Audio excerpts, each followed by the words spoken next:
Hey guys, tonight we are going to get very sleepy. Look outside your window.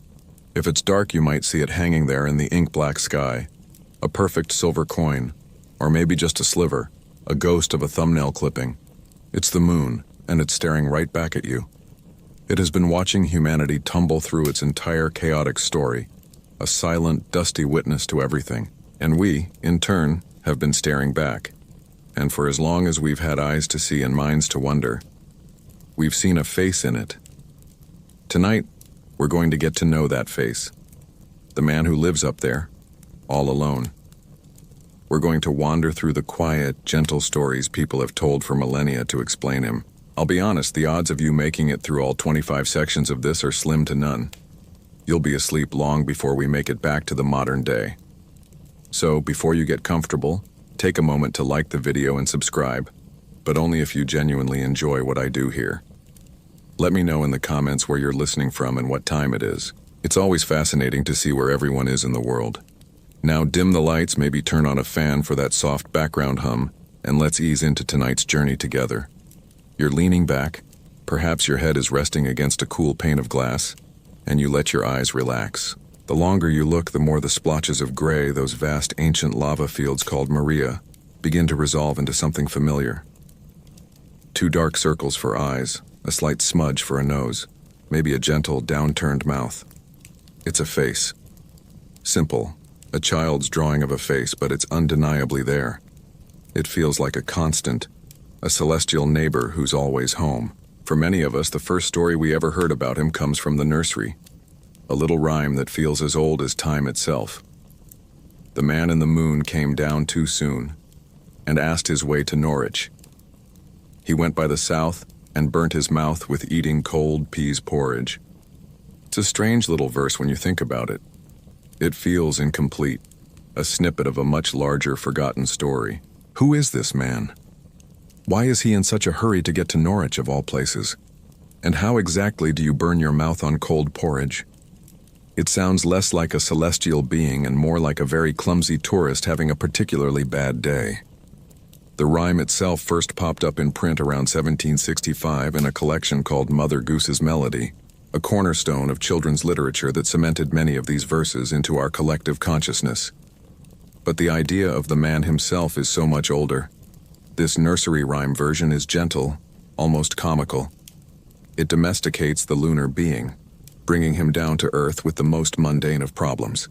He's not a god, not a monster, just a poor fellow with a terrible sense of direction and a low tolerance for poorly prepared food. But this gentle image is a comfortable blanket thrown over a much deeper and sometimes darker tradition. Because the man in the moon isn't always a visitor. Most of the time he's a prisoner, an exile. You shift your gaze, still staring at that distant face. You try to imagine him not as a traveler, but as someone stuck there, for eternity. The ether isn't his spaceship, the moon is his cell. This is the quiet secret of the man in the moon. His story is often one of punishment. In many of the oldest legends from which our nursery rhyme likely evolved, he was a mortal man, banished to the lunar sphere for some transgression here on Earth. He is the original outcast, separated from humanity by 238,900 miles of cold, silent, unforgiving space. A pretty steep penalty for whatever he did. Folklorists still argue whether these simple rhymes were political allegories or merely nonsensical verses for children. Some have suggested the man in the moon was a coded reference to a specific nobleman or king who had fallen out of favor, with Norwich being a stand-in for a place of exile or political irrelevance. It's a fun theory, but likely just that. The truth is probably simpler. The rhyme is the faded, worn-out remnant of a much more potent myth, sanded down over the centuries until all the sharp, scary edges are gone. What remains is the face. Before telescopes, before we knew the moon was a pockmarked ball of rock and dust, that face was a canvas for our greatest hopes and fears. It was a companion for the lonely, a god for the faithful, and a cautionary tale for the wicked. It's a bit of a quirky thought, but some fringe historians have even tried to connect the emergence of a clear face in folklore with periods of major volcanic eruptions on Earth. The theory goes that massive amounts of ash in the atmosphere could have acted like a filter, sharpening the contrast of the moon's features and making the face more obvious to sky gazers below. It's a stretch, sure, but it is a wonderful image, our own planet, as turmoil helping us find a familiar face in the void. For now, just focus on that face. Don't worry about the scientific explanation, the basaltic plains formed by ancient eruptions. Just see the eyes, the nose, the mouth. See the man. He has been there forever, and he will be there long after we are gone. He is the ultimate silent observer. You can feel your breathing slow down, your muscles begin to unwind.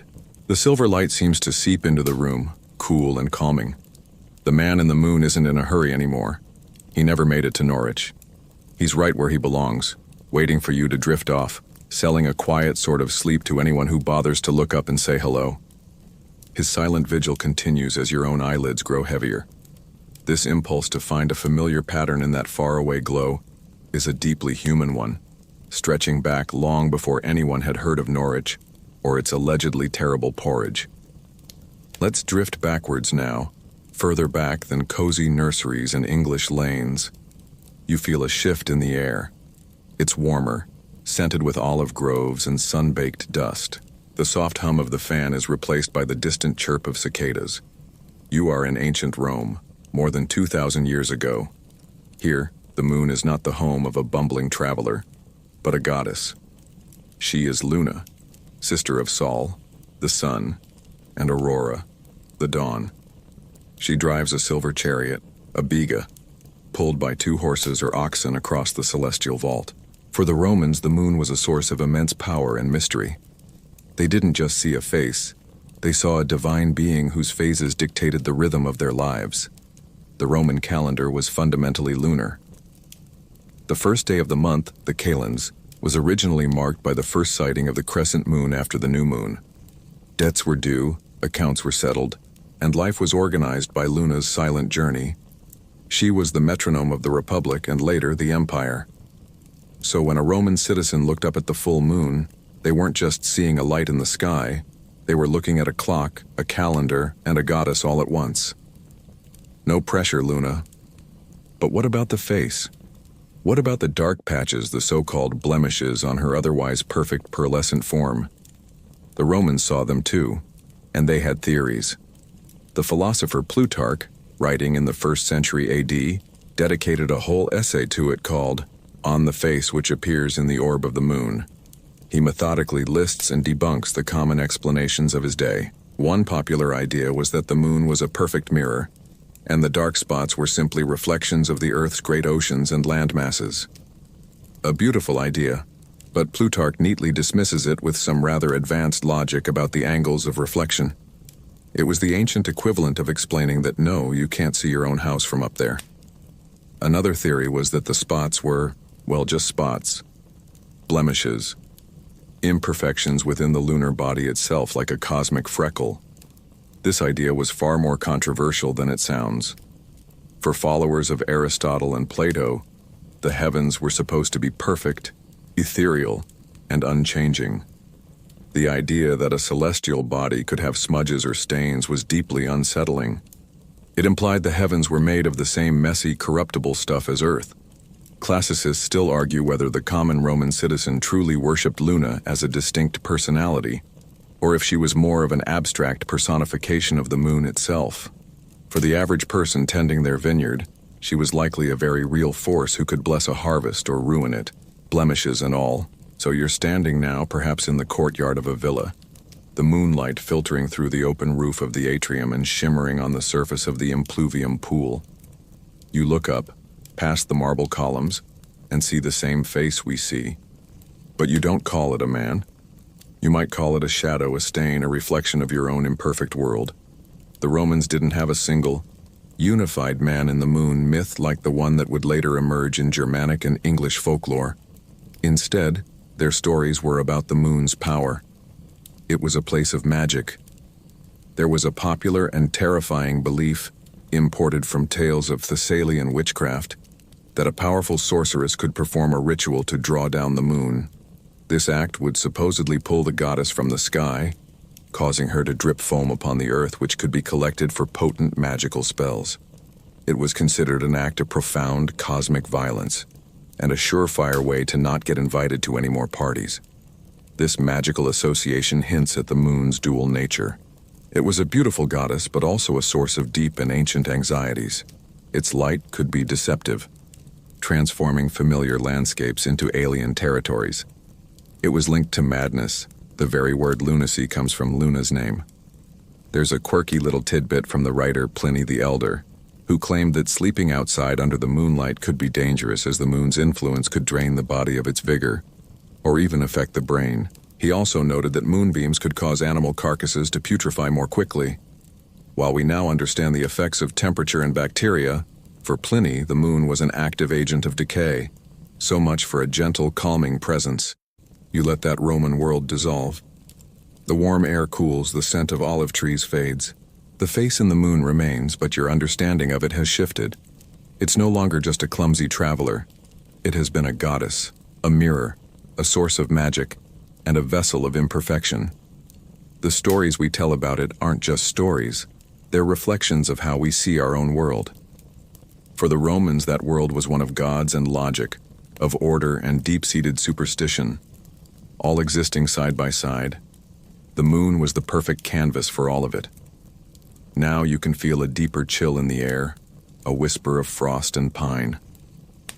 We're leaving the Mediterranean behind, heading north, where the stories are about to get a little colder and a lot more epic. The air now has a sharp, biting edge. The scent of pine is stronger, mingling with the clean, cold smell of snow and distant wood smoke.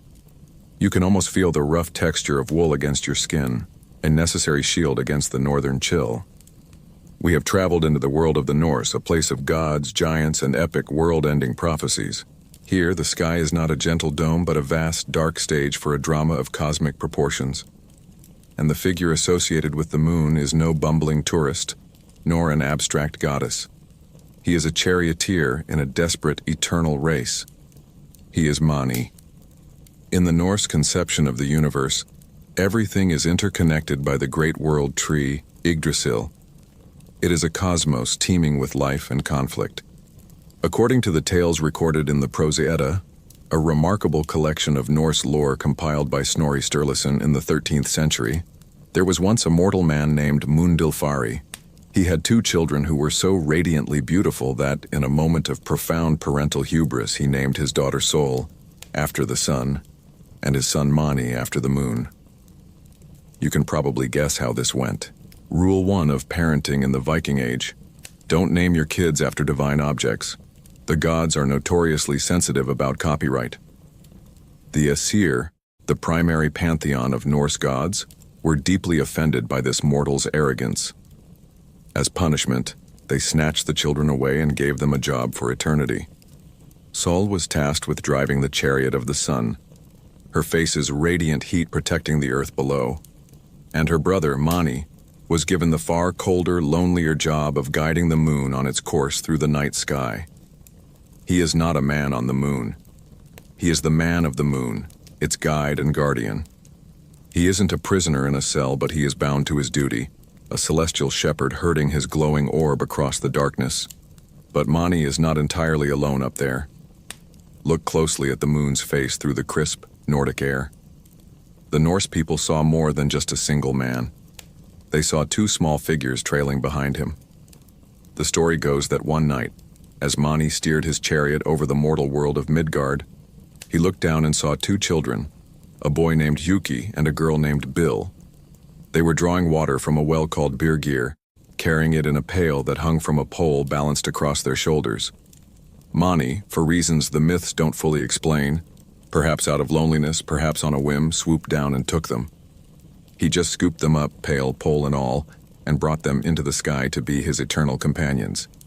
If you look up at the moon and see the familiar face, you can, with a little imagination, see them. 2 smaller spots connected by a line, a pail on a pole. The story of Yuki and Bill is fascinating because many folklorists see it as the direct ancestor of the Jack and Jill nursery rhyme: a boy and a girl, a pail of water, a fateful journey. Scholars still argue whether Yuki and Bill were always part of the original Mani myth, or if they were a later addition to explain the moon's features more directly, possibly influenced by other folk tales about children taken from the world.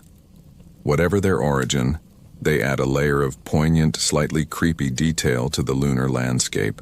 One minute you were getting water, a mundane chore. The next you were a permanent fixture in a cosmic drama. Talk about a rough night. And a drama it certainly is. Because Mani and his young companions are not on a leisurely nightly stroll. They are being hunted. Two monstrous wolves, Skull and Hati, are in constant, relentless pursuit of the celestial chariots. Krull chases Sol the sun, and Hati chases Mani the moon. These wolves are the ultimate cosmic predators, their slavering jaws always snapping just behind the heels of the light. An eclipse in the Norse view was a terrifying moment when Hati nearly caught his prey. It was a dark omen, a reminder that the chase was real and the stakes were impossibly high. This story paints the moon not as a static object, but as a participant in an active, terrifying, and perpetual struggle. The Norse people didn't see a gentle, sleeping face. They saw a desperate race against the encroaching darkness. The moon's journey was a nightly reprieve, a temporary victory against the forces of chaos that would, eventually, win. For it was prophesied that at Ragnarok, the twilight of the gods, Hati would finally catch and devour Mani, plunging the world into a final starless night before its eventual rebirth. No pressure, Mani, but the fate of the cosmos is literally riding on your ability to outrun a giant celestial wolf. They are less like blemishes and more like cosmic repo men, trying to collect on a debt owed to chaos. Let the image of the Norse sky fade. The cold remains, but the urgency subsides. You're left with this powerful new portrait of the man in the moon. Not a sinner, not a goddess, but a guardian in a desperate flight accompanied by two kidnapped children. He is a much more active, and, frankly, more stressed-out figure than the others we've met. His story is etched in the language itself, in the poetic kennings used by skalds to describe him. The gleamer, the counter of years, the shield of the clouds. He is a dynamic force, a key player in a story about the inevitable struggle between light and darkness. And now, as we drift away from the frozen north, we are going to find that the simplest of crimes can sometimes lead to the same eternal punishment. The roar of the celestial wolves fades, replaced by a profound and heavy silence. The air grows thick with the smell of damp earth, decaying leaves, and pine needles. You find yourself now in a forest, the kind that feels ancient and watchful. Towering, impossibly straight fir trees form a dense canopy, allowing only slivers of moonlight to pierce the gloom and dapple the forest floor. This is the world of medieval Germany, of the Black Forest, a place where fairy tales feel less like children's stories and more like historical warnings. Here, the man in the moon is neither a god nor a guardian. He is a common sinner, a cautionary tale frozen in the sky.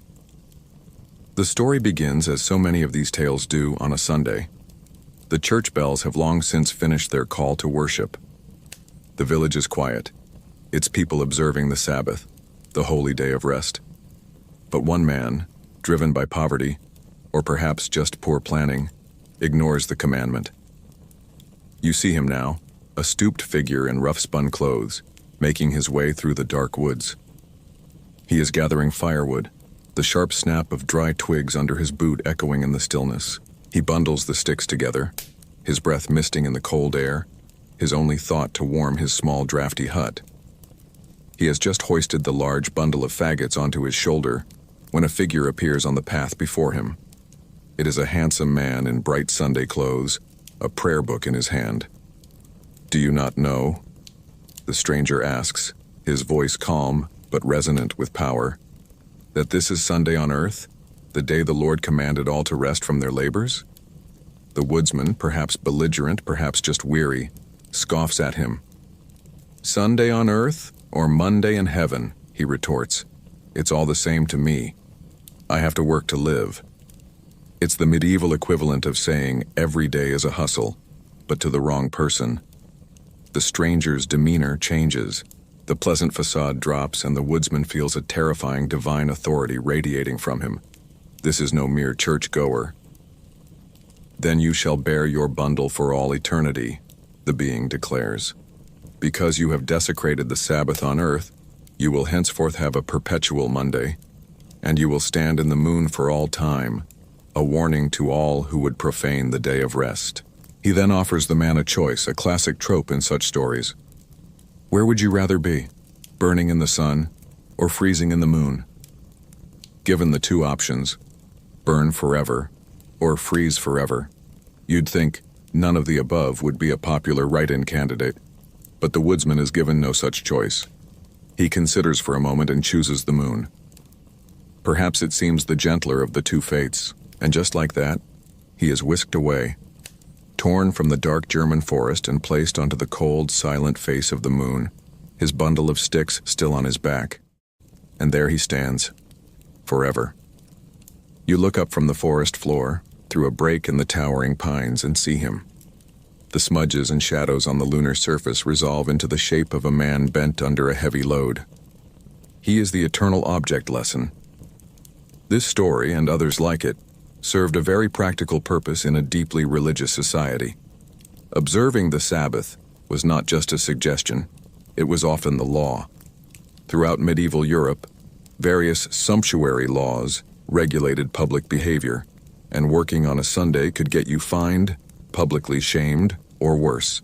The tale of the Moon Man was a powerful piece of propaganda, a way to enforce religious doctrine through folklore. It's the ultimate your boss called you on your day off scenario, with God as the boss and the punishment lasting slightly longer than a written warning. Folklorists still argue whether these punishment tales were top-down inventions by clerical authorities to enforce piety, or if they emerged organically from peasant communities as a way to self-regulate social and religious norms. The truth is likely a bit of both. A priest might tell the story to his flock, and that flock in turn tells it to their children, embellishing it and making it their own until it becomes a genuine piece of communal belief. In some variations of the tale, the bundle the man carries is not just any wood, but specifically thornbush or brambles. This quirky detail adds another layer of Christian symbolism. The thorns are a direct reference to the crown of thorns placed on Jesus' head during the Passion. By gathering them on a Sunday, the man is not just breaking the Sabbath. He is actively adding to Christ's suffering. This transforms his crime from one of simple disobedience into one of profound blasphemy, making his terrible punishment seem, in the context of the time, somewhat more justified. He got the thorns, but he missed the point entirely. This figure is a stark contrast to the ones we have met before. Mani, the Norse charioteer, was a victim of circumstance, caught up in a cosmic struggle he did not create. Luna was a distant, powerful goddess. The man who went to Norwich was just a bit of a fool. But this German woodsman is a sinner. He made a choice, a bad one, and his presence in the moon is a direct result of his personal moral failure. He is a monument to a single, fateful decision. As you let the misty German forest recede, the image of that lonely, burdened figure remains, a silent reminder that for some, the man in the moon isn't a friend or a god, but a prisoner. And as we'll soon see, he's not the only one. The deep primal darkness of the German forest gives way to a softer, more melancholic landscape. The air is still cool, but now it carries the damp, earthy scent of peat and wet heather. A low mist clings to the ground, swirling around your ankles. You are on an English moor, a vast rolling expanse of heath under a pale, watery moon. The story here is a familiar echo of the one we just left, a different verse of the same cautionary song. The man in the moon is still a prisoner, but this time, his crime is perhaps the most quintessentially English crime imaginable. A hedge-related dispute. You see him, a gaunt figure making his way along the edge of a field in the pre-dawn gloom of a Sunday. He carries a billhook, a common tool for cutting brush. But he isn't pruning his own property. He is stealing from his neighbor's hedge, hacking away at a large thorn bush to gather a bundle of firewood. In medieval and early modern England, this was no small offense. Hedgerows were not merely decorative, they were vital property lines established and protected by law. The Great Enclosure Acts, which systematically fenced off common land for private use over several centuries, made hedges the definitive markers of ownership. To cut a man's hedge was to violate his property, a crime of both theft and trespass. As our thief gathers his illicit bundle of thorns, a voice calls out from the morning mist.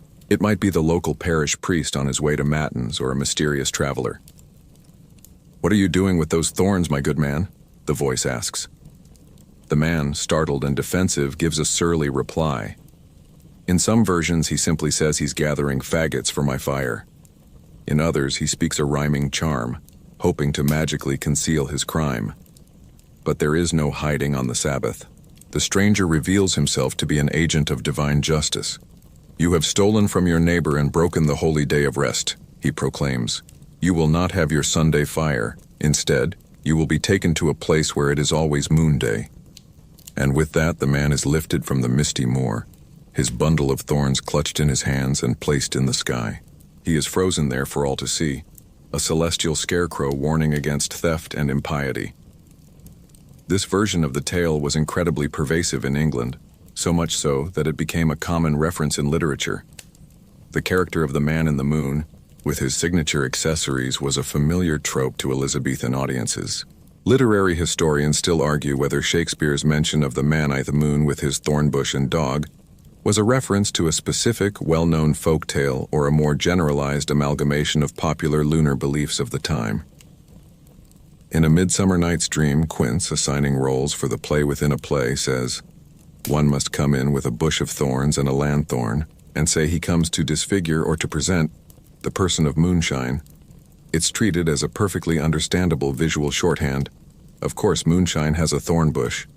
Everyone knows that. Ah, yes, the dog. This is the quirky little detail that often separates the English tale from its German cousin. In many tellings, the man is not alone. His faithful dog, who had been helping him or perhaps just trotting alongside him, blissfully unaware of the theological implications of their walk, is swept up to the moon as well. An accessory after the fact. You can almost picture it. One moment you're a happy dog thinking about chasing rabbits. The next you're part of a permanent celestial diorama about the importance of respecting property law. It's a rough deal, to be sure. This addition of the dog somehow makes the punishment feel both more cruel and more pitiable. The man is not just isolated from humanity. He has a companion, a constant reminder of the simple, earthly life he has lost. He and his dog are trapped together in eternal silent stillness. He is the patron saint of every person who has ever tried to get their weekend chores and yard work done, only to have it go horribly, cosmically wrong.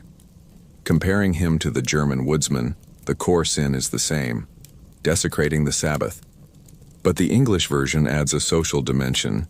The German man's crime was primarily against God. The English man's crime is against God and his neighbor. It reflects the concerns of a society increasingly preoccupied with land ownership and property rights. His bundle of thorns represents both his impiety and his theft. As you let the misty English moor fade from view, you are left with this slightly more detailed lunar portrait. It's not just a man with a bundle of sticks. It's a man with a bundle of thorns, and if you squint, a little dog at his feet. This idea of the moon as a place of punishment for the common man, for crimes of poverty and desperation, is a powerful and persistent one in European folklore. It grounds the celestial in the mundane. But we are about to travel much, much further across oceans and continents, to a place where the face in the moon is not a prisoner at all. The air is about to grow warm again, scented not with pine or heather, but with cassia and sweet spices. Our journey is taking us east. The damp chill of the English moor dissolves, replaced by a soft, balmy warmth that carries on it the scent of sweet osmanthus blossoms, and a hint of spice, like cassia bark warming in the sun.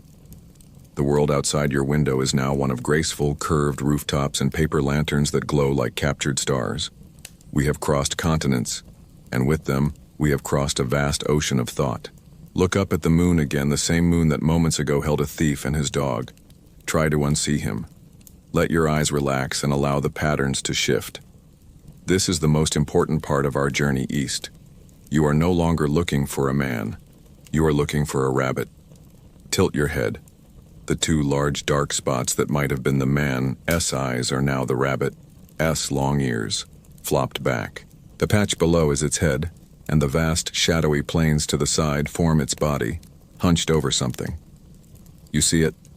There, clear as day. A rabbit, busy at some task. Here in China, this is the jade rabbit, or yutu, and his story is not one of crime and punishment, but of virtue and reward. It is a fundamental shift in how the moon is perceived, not as a prison, but as a paradise. One of the most beautiful origin stories for the moon rabbit comes from Buddhist tradition. The tale tells of a time when the Jade Emperor, the ruler of heaven, decided to test the qualities of his creatures on earth. He disguised himself as a poor, starving old man and stumbled into a forest where he came across 4 friends: a monkey, an otter, a fox, and a rabbit. Begging for food, he watched as the animals sprang into action. The monkey, agile and clever, climbed trees and brought back armfuls of fruit. The otter dove into the river and returned with a fish clamped in its jaws. The fox, sly and resourceful, snuck into a graveyard and stole a ceremonial offering of rice cakes. But the rabbit, whose only skill was gathering grass, could find nothing suitable for the old man to eat. Overcome with despair and a profound sense of compassion, the rabbit made a decision. It asked the old man to build a fire for warmth. And once the flames were crackling, the rabbit, in a final act of selfless generosity, threw itself into the fire, offering its own roasted body as a meal. A rather extreme form of potluck contribution, but its heart was in the right place. But the old man was, of course, the Jade Emperor. He stopped the flames before they could harm the rabbit, revealing his true divine form. He was so deeply moved by the rabbit's pure altruistic spirit that he decided its sacrifice should be honored for all time. So he lifted the rabbit up to the heavens and placed it on the moon, giving it a new home in the magnificent moon palace. He also gave it a very important job: to pound the ingredients for the elixir of immortality in a great mortar and pestle. And so, if you look up at the moon, the jade rabbit is what you see. Not a prisoner, not a sinner, but a hero. He is the embodiment of piety, devotion, and self-sacrifice. He spends his days in a beautiful palace, surrounded by fragrant cassia trees, pounding away at the universe's most exclusive pharmacy. Sinologists still argue about the precise origins of the moon rabbit myth in China, specifically whether it was a native Taoist story that was later merged with Buddhist Jataka tales from India, or if it arrived primarily through the spread of Buddhism itself. But whatever its genesis, its message of selfless virtue became deeply woven into the cultural fabric. This image of the jade rabbit is central to one of the most important holidays in the Chinese calendar, the Mid-Autumn Festival. Held on the 15th day of the 8th lunar month, it is a harvest festival, a time for family reunions and moon gazing. A special food called a moon cake is eaten, and these round pastries are often stamped with intricate designs, very frequently featuring the jade rabbit at his mortar and pestle. To look at the moon during this festival is to be reminded of the rabbit's noble sacrifice and the rewards of a virtuous life. It couldn't be further from the grim cautionary tales of the European Sabbath breakers. This ancient myth has even found its way into the 21st century. When China launched its first lunar rover in 2013, it was named Yutu, the Jade Rabbit.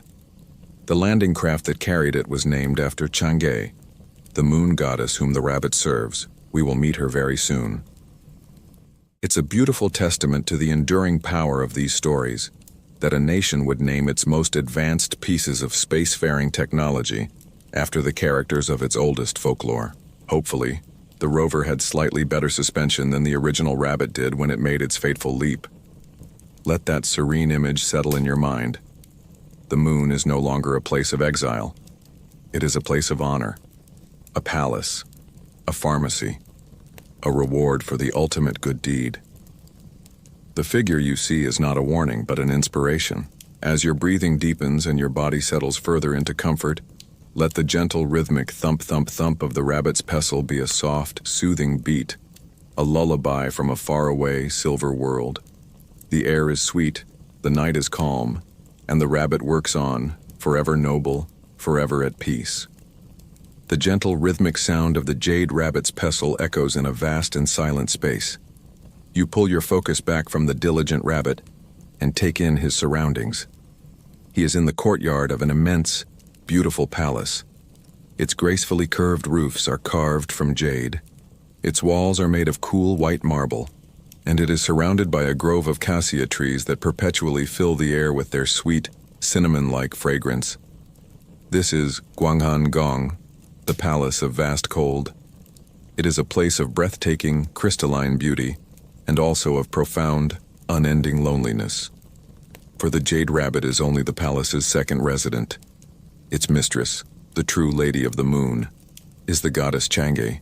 Her story is one of China's most beloved and tragic myths, a tale of heroism, love, and sacrifice that has been told for well over 2,000 years, with early versions appearing in texts from as far back as the Warring States period. It begins not on the moon, but on a scorched and suffering earth. In a time long past, 10 suns rose together in the sky. Their combined heat was unbearable, boiling the seas, cracking the land, and threatening to destroy all of humanity. In this desperate hour, a hero emerged, the great archer, Hu Yi. With his incredible skill, he took up his bow, and one by one he shot 9 of the 10 suns out of the sky, leaving only one to warm the earth. Talk about a high-stakes game of skeet shooting. As a reward for saving the world, the gods offered Hu Yi the ultimate prize, a single vial containing the elixir of immortality. But Hu Yi was deeply in love with his beautiful wife, Chang'e. The thought of living forever without her was not a reward, but a curse, so he chose to remain immortal. He returned home and gave the elixir to Chang'e for safekeeping, intending for them to live out their natural lives together. Here the story takes its fateful turn. One of Hu Yi's archery apprentices, a man named Feng Meng, was consumed by greed and envy. He knew about the elixir and wanted it for himself. One day, while Hu Yi was out hunting, Feng Meng broke into their home and demanded that Chang'e give him the potion. Cornered and desperate, Chang'e knew she could not let such a wicked man become immortal. With no other choice, she drank the elixir herself. Immediately, a strange lightness filled her. Her feet lifted from the floor.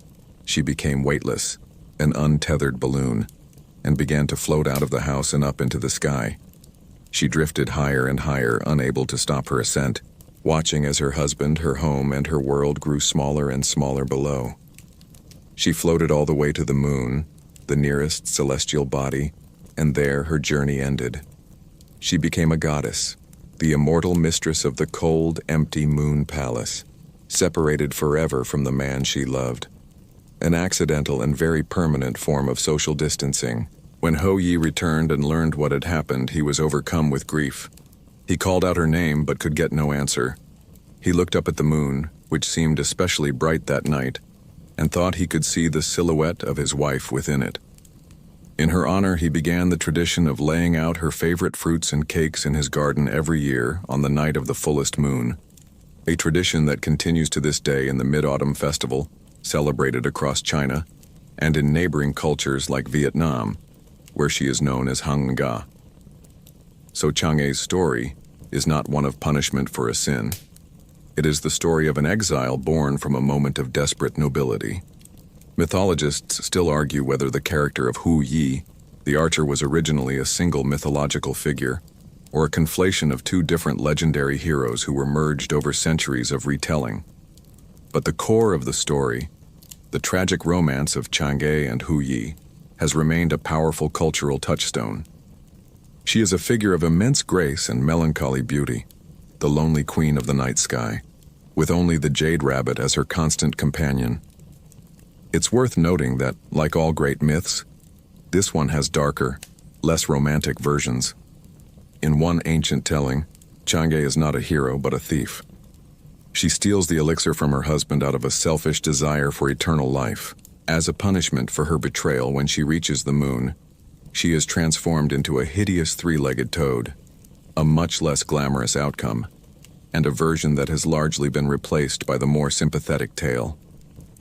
But this idea of a toad on the moon is an ancient one, and as we will see much later, it has echoes in other parts of the world. For now, picture the more beautiful image, a graceful goddess in flowing silk robes, standing on a marble balcony, looking down at a distant blue and white marble of a world she can never return to. The silent rabbit continues his work nearby. The air is thin, cold, and achingly beautiful. Her story gives the moon a feeling of profound romantic sadness. She is not a warning against bad behavior, but a symbol of love, loss, and lonely immortality. You let the image of the lonely goddess Chang'e dissolve into the silvery light, leaving only the quiet silhouette of her companion, the rabbit. The air shifts once more.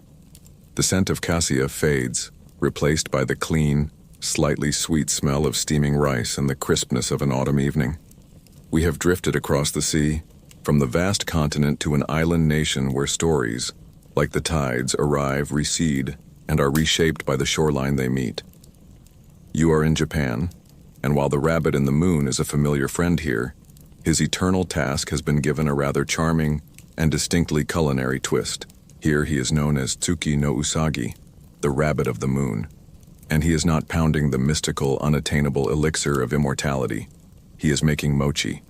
Yes, that chewy, delicious rice cake that is a staple of Japanese cuisine, especially around the new year. Instead of laboring for the gods on a cosmic pharmaceutical project, this rabbit is engaged in a perpetual, celestial carb-loading session. He is the universe's busiest baker. You can picture him clearly. He stands before a large, hollowed-out log, an yusu or mortar, which is filled with freshly steamed, glutinous rice. In his paws, he holds a heavy wooden mallet called a kine. With a steady, rhythmic motion, he raises and lowers the mallet, pounding the sticky rice into a smooth, elastic dough. Thump, thump, thump. It is a comforting domestic sound, a sound of nourishment and celebration, echoing down from the silent moon. The reason for this charmingly specific activity is rooted in a wonderful bit of linguistic wordplay. The Japanese word for a full moon is mochizuki, wangyue. The word for the act of pounding mochi is mochitsuki, bingtsuki. The two phrases are so phonetically similar that they became inextricably linked in the popular imagination. It's the universe's oldest dad joke, written across the face of the night sky, and it has delighted people for centuries. It's a playful, gentle explanation for the shapes we see, transforming a distant astronomical body into a heavenly kitchen. The story of the rabbit's journey to the moon is, however, much the same as the one we heard in China, a testament to the deep cultural currents that flow between the two nations. The tale of the self-sacrificing rabbit is a well-known Buddhist parable in Japan as well. It can be found in collections like the Konjaku Monogatari, a massive anthology of stories compiled in the 12th century. In this version, the old man in the forest reveals himself to be Taisha Kuten, the Japanese name for the Buddhist deity Chakra, and he immortalizes the rabbit's noble spirit by placing its image on the moon to be a lesson for all humanity. Anthropologists still argue about the exact route of transmission for the moon rabbit story, debating how much of the Japanese version was a direct import from Tang Dynasty China versus how much was adapted and blended with pre-existing local animistic beliefs. But regardless of its precise origins, the core message of the rabbit's virtue remains.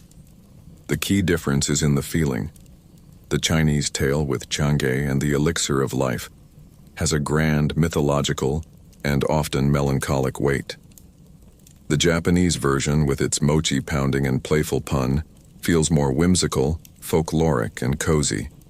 It brings the celestial down to the level of a village festival. This cozy rabbit has become a beloved and ubiquitous figure in Japanese culture, especially in modern pop culture. If you've ever watched anime or read manga, you've almost certainly encountered him. The most famous example, of course, is the character Usagi Tsukino from the series Sailor Moon. Her name is a direct, deliberate pun on Rabbit of the Moon, a little nod to the 1,000-year-old story that even a child would recognize. It is just another example of how deeply these ancient myths are woven into the modern cultural conversation. It seems there's an anime reference for everything, including lunar folklore. So, as you continue your slow drift towards sleep, let the image of the moon change one more time. It is no longer a prison. It's not quite the cold, lonely palace of a goddess. It has become a warm, inviting kitchen. The rhythmic thumping you hear in the back of your mind is not your own heartbeat. but the sound of the kine hitting the steamed rice. The gentle, hard-working rabbit labors on, not for glory or for the gods, but to prepare a simple, comforting food. It is a reminder that the stories we tell about the sky are not always epic or tragic. Sometimes they are as simple and satisfying as a shared meal, a clever pun, and a familiar, friendly face looking down on us from above. This feeling of a gentle, diligent worker in the sky is something we'll find again, just a short journey from here. The warm, starchy scent of cooking rice softens, blending with something new. It's a familiar, comforting aroma, but richer, spicier. It is the unmistakable fragrance of cinnamon, a sweet and woody perfume that seems to hang in the cool night air. We have moved once more a short hop across the sea to the Korean peninsula. Here, too, the rabbit is the moon's most famous resident, and his story is a beautiful synthesis of the tales we've just heard, with one magnificent new detail that transforms the entire lunar landscape. In Korea, the moon rabbit is called daltogi, and just like his counterparts in China and Japan, he is found diligently working with a mortar and pestle. What exactly he is pounding can vary. Some stories say he is making the elixir of life, echoing the grand Chinese myth. Many others, especially those told to children, say he is pounding the dough for taeok, Korean rice cakes, which mirrors the cozy Japanese tale. He is a tireless worker, a symbol of devotion and diligence, an employee who quite literally never takes a vacation. But the most important thing is not what's in his mortar, but what is standing right behind him. Look up at the moon again. See the rabbit, hunched over his work. Now, imagine that the vast, shadowy shapes behind him are not empty space, but the sprawling canopy of an enormous ancient tree. In the Korean version of the myth, the moon is home to a colossal cassia tree, the Gyesu-namu. It is a life-giving, wish-granting tree of immense magical power, and the daltogi lives and works in its gentle, aromatic shade. This single addition paints a breathtaking picture. The moon is no longer just a palace or a kitchen. It is a celestial garden dominated by this single spectacular tree. The origin of the rabbit himself is, once again, the familiar Buddhist story of ultimate self-sacrifice. The virtuous creature who offers himself as food to a disguised deity is rewarded with a home on the moon. This shared foundation of virtue is the thread that connects all these East Asian lunar myths, a profound statement about what these cultures chose to venerate and literally elevate. But the Korean edition of the tree adds a layer of symbolism rooted in native beliefs. Cultural historians still debate the symbolism of the cassia tree in Korean lunar mythology, discussing whether its life-giving properties are primarily rooted in Taoist traditions of longevity or in native shamanistic beliefs about world trees that connect the earthly and heavenly realms. Whatever its origins, the image is powerful. The rabbit's work is now intertwined with the magic of the tree. Perhaps he is pounding its bark or leaves to create his life-giving medicine. The tree is his home, his shade, and the source of his ingredients. The two are a symbiotic pair, working together in the silent silver light. This image is deeply embedded in the Korean psyche, thanks in large part to a very famous children's song, a simple lullaby called Bandle or Half Moon, that every Korean child knows. It describes the white cassia tree, the rabbit, and a little boat floating in the sky, creating a gentle, dreamlike celestial scene. This lunar world is central to the celebration of Chuseok, the great mid-autumn harvest festival. It is one of Korea's most significant holidays, a time when families travel to their ancestral hometowns to honor their ancestors and share a bountiful feast. As evening falls, families go outside to gaze at the full harvest moon, the brightest of the year. They make wishes upon it and tell their children to look for the daltogi, hard at work under the branches of the Gyesu-namu. It connects the generations, this simple story of a rabbit and a tree, tying them to their ancestors and to the cycles of the harvest. It is a tradition not so different from the Mid-Autumn festivals celebrated from China to right, where you might be listening in Vietnam. A shared heritage of looking up at the same moon and seeing a story of home.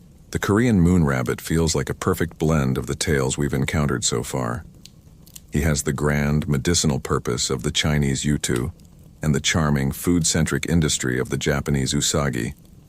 But the addition of the magical cassia tree gives him a unique sense of place. He's not just in a palace, he's in a magical grove. He is the guardian of a mystical, life-giving tree, and his work, pounding away with his pestle, might be the most aromatic pest control in the entire universe. As you feel yourself sinking deeper into a state of rest, you can almost smell that sweet cinnamon on the air, a soothing, calming scent.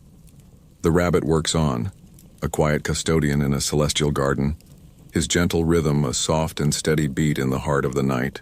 The sweet scent of cinnamon lingers for a moment, then gives way to the rich, earthy smell of a tropical forest floor after a light rain. The air is warm and humid. We've been circling a single, beautiful theme of a virtuous rabbit for a while now. A story that resonates from Beijing to Tokyo to Seoul. And if you're listening from where your message says you are, in Hanoi, you'll know this story is a cherished part of your own Mid-Autumn Festival, Tet Trung Thu. But now we're going to turn our attention to another figure who shares the moon with your rabbit. A very human figure whose story is tied not just to a magical tree, but to the feeling of home itself. We are staying right here, in the heart of Vietnam, to meet the man in the moon, known as Chu Quoy. His story is not one of crime or punishment, nor of noble self-sacrifice. It is a strange, sad tale of a magical discovery, a careless mistake, and a desperate attempt to hold on to something precious. The story begins with Quoy, a humble woodcutter.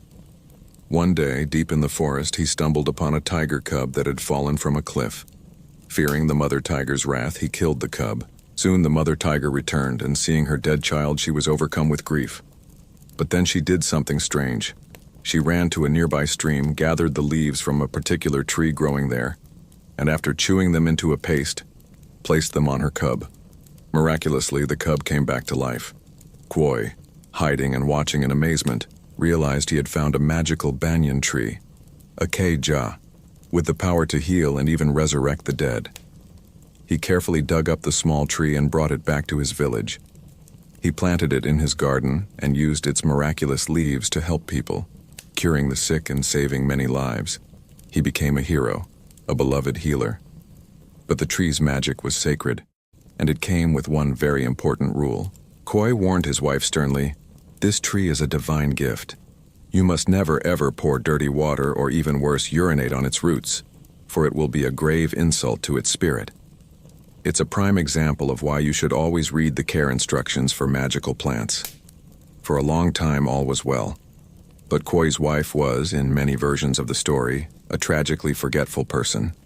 One afternoon, having completely forgotten her husband's solemn warning, she unthinkingly relieved herself at the base of the great banyan. The effect was immediate and catastrophic. The sacred tree, feeling violated and defiled, began to tremble.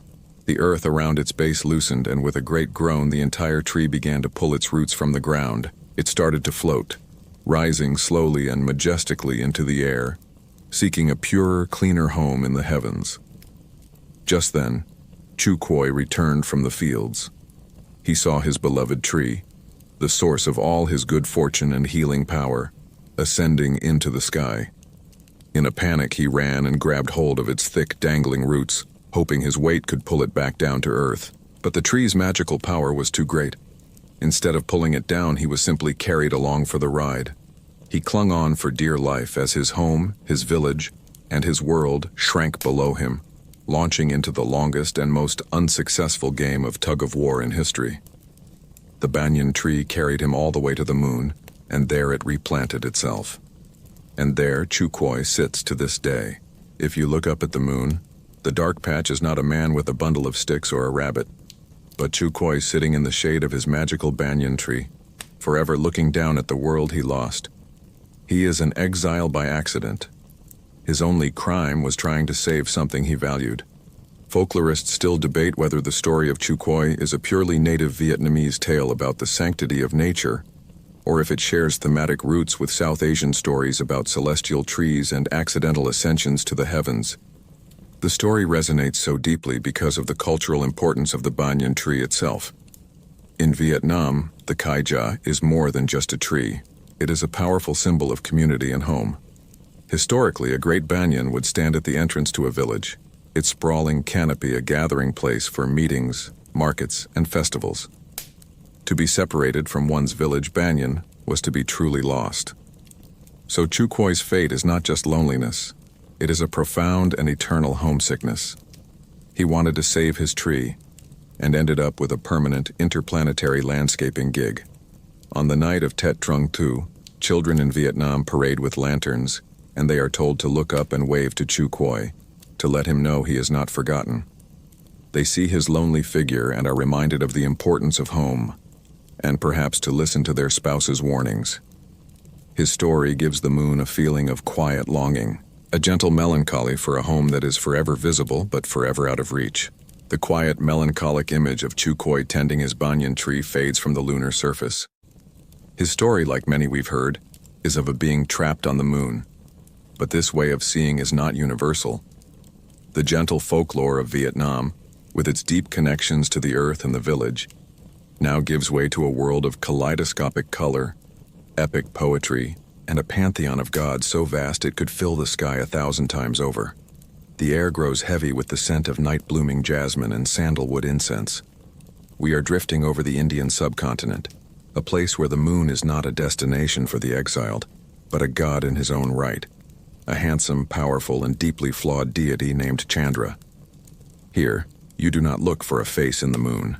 You look at the moon and see the face of a god. Chandra is the embodiment of the moon itself. He is young, luminous, and described in the ancient texts as irresistibly handsome.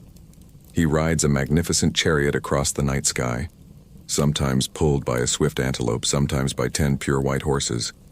He is a god of the cool, life-giving night, the lord of plants and vegetation. He is the source of the divine nectar, the soma, which nourishes the gods and gives life to the earth. His story is not one of stillness and punishment, but of drama, romance, and cosmic consequence. The most famous of his tales explains the very phases of the moon. It begins with a marriage, or rather 27 of them. Chandra was married to the 27 daughters of the great Prajapati, or creator god Daksha. These 27 wives are not just women, they are the nakshatras, the constellations along the moon's ecliptic path.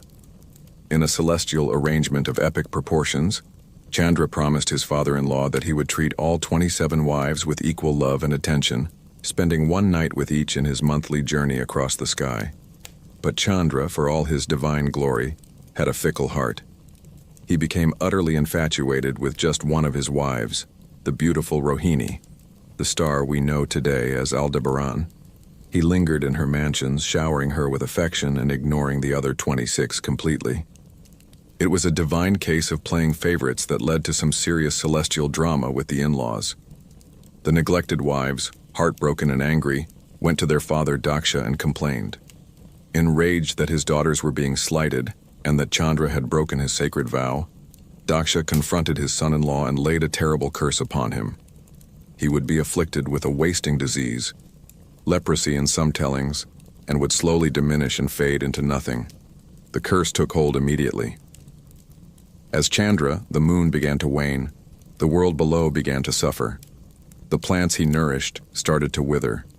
The tides he governed grew weak. The life-giving dew he produced at night vanished. The other gods, seeing the world fall into decay, grew alarmed and pleaded with Daksha to spare the moon god. Daksha, unable to fully revoke a curse once given, finally relented and offered a compromise. For 15 days of the month, Chandra would wane as the curse dictated, but for the next 15 days, he would be allowed to recover, growing back to his full luminous splendor. And so the curse became the explanation for the moon's eternal cycle of waxing and waning. It is the universe's first subscription model. You get the full service for half the month, then a slow decline until you renew. This story transforms the moon's phases from a simple astronomical event into a deeply personal drama of love, jealousy, and consequence. The moon is not just a rock. He is a lover, a flawed husband, a cursed god living out his sentence in the sky for all to see. This personification of the moon as Soma Chandra is incredibly ancient, with hymns dedicated to him found in the Rig Veda, the oldest of the sacred Hindu texts. Vedic scholars still debate the exact nature of the original Soma deity, specifically whether he was primarily a personification of the moon, the deification of a psychoactive plant used in rituals, or a complex fusion of both concepts that evolved over time. And Chandra's drama didn't end with his wives. In another famous story, he was also an abductor. He became obsessed with and eloped with Tara, the wife of Brihaspati, the god Jupiter. This kicked off a massive war among the gods and resulted in the birth of their son Buddha, the god Mercury. The moon, in these tales, is not a passive, gentle observer. He is an active, passionate, and often troublesome force in the universe. Let this vibrant, dynamic image of the moon settle in your mind. It is not a place of quiet contemplation or punishment. It is a chariot, a god, a lover, a source of life, and a source of conflict. The face you see is not a prisoner's, but a king's. A king whose very body tells a story of a broken promise and a modified curse, a story that repeats itself month after month, for all eternity. The image of the flawed, beautiful god Chandra, forever waxing and waning in the sky, hangs in your mind. His monthly drama is a predictable, gentle cycle, but sometimes that cycle is violently interrupted. Sometimes something tries to eat the moon. We leave the epic poetry of India and drift southeast into the warm, humid air of Thailand. The sky here is often hazy, the moonlight softened as it filters through the tropical atmosphere. The stories here are vibrant, and the moon is not just a god to be worshipped, but a hero in a recurring cosmic horror story. Suddenly, the gentle silver light begins to dim. You watch as a shadow, impossibly black, begins to creep across the lunar face. It's not a cloud, it's a mouth. In Thai folklore, and across much of Southeast Asia, a lunar eclipse is explained as the work of a monstrous celestial being, often depicted as a giant toad or a serpentine demon, named Rahu. He is not a resident of the moon, but its eternal enemy. And his story begins with a divine party that he famously crashed. The tale has its roots deep in Hindu mythology, a clear sign of the cultural highways that have connected these regions for millennia. It starts with the Samudra Manthan, the churning of the ocean of milk. The gods, Devas, and the demons, Asuras, worked together in a rare truce to churn the cosmic ocean and produce Amrita, the nectar of immortality. When the nectar was finally created, the god Vishnu disguised himself as a beautiful maiden Mohini to distract the demons while the gods drank the potion. But one demon, Rahu, was not fooled. He disguised himself as a god and slipped into the line to get a drink. He was seated between the sun god Surya and the moon god, our old friend Chandra. Just as Rahu was about to swallow the life-giving nectar, Surya and Chandra realized who he was and shouted a warning to Vishnu. Vishnu, in his true form, instantly hurled his divine discus, the Sudarshana chakra, and sliced Rahu's head from his body. But it was a fraction of a second too late. The nectar had passed Rahu's throat, making his head immortal.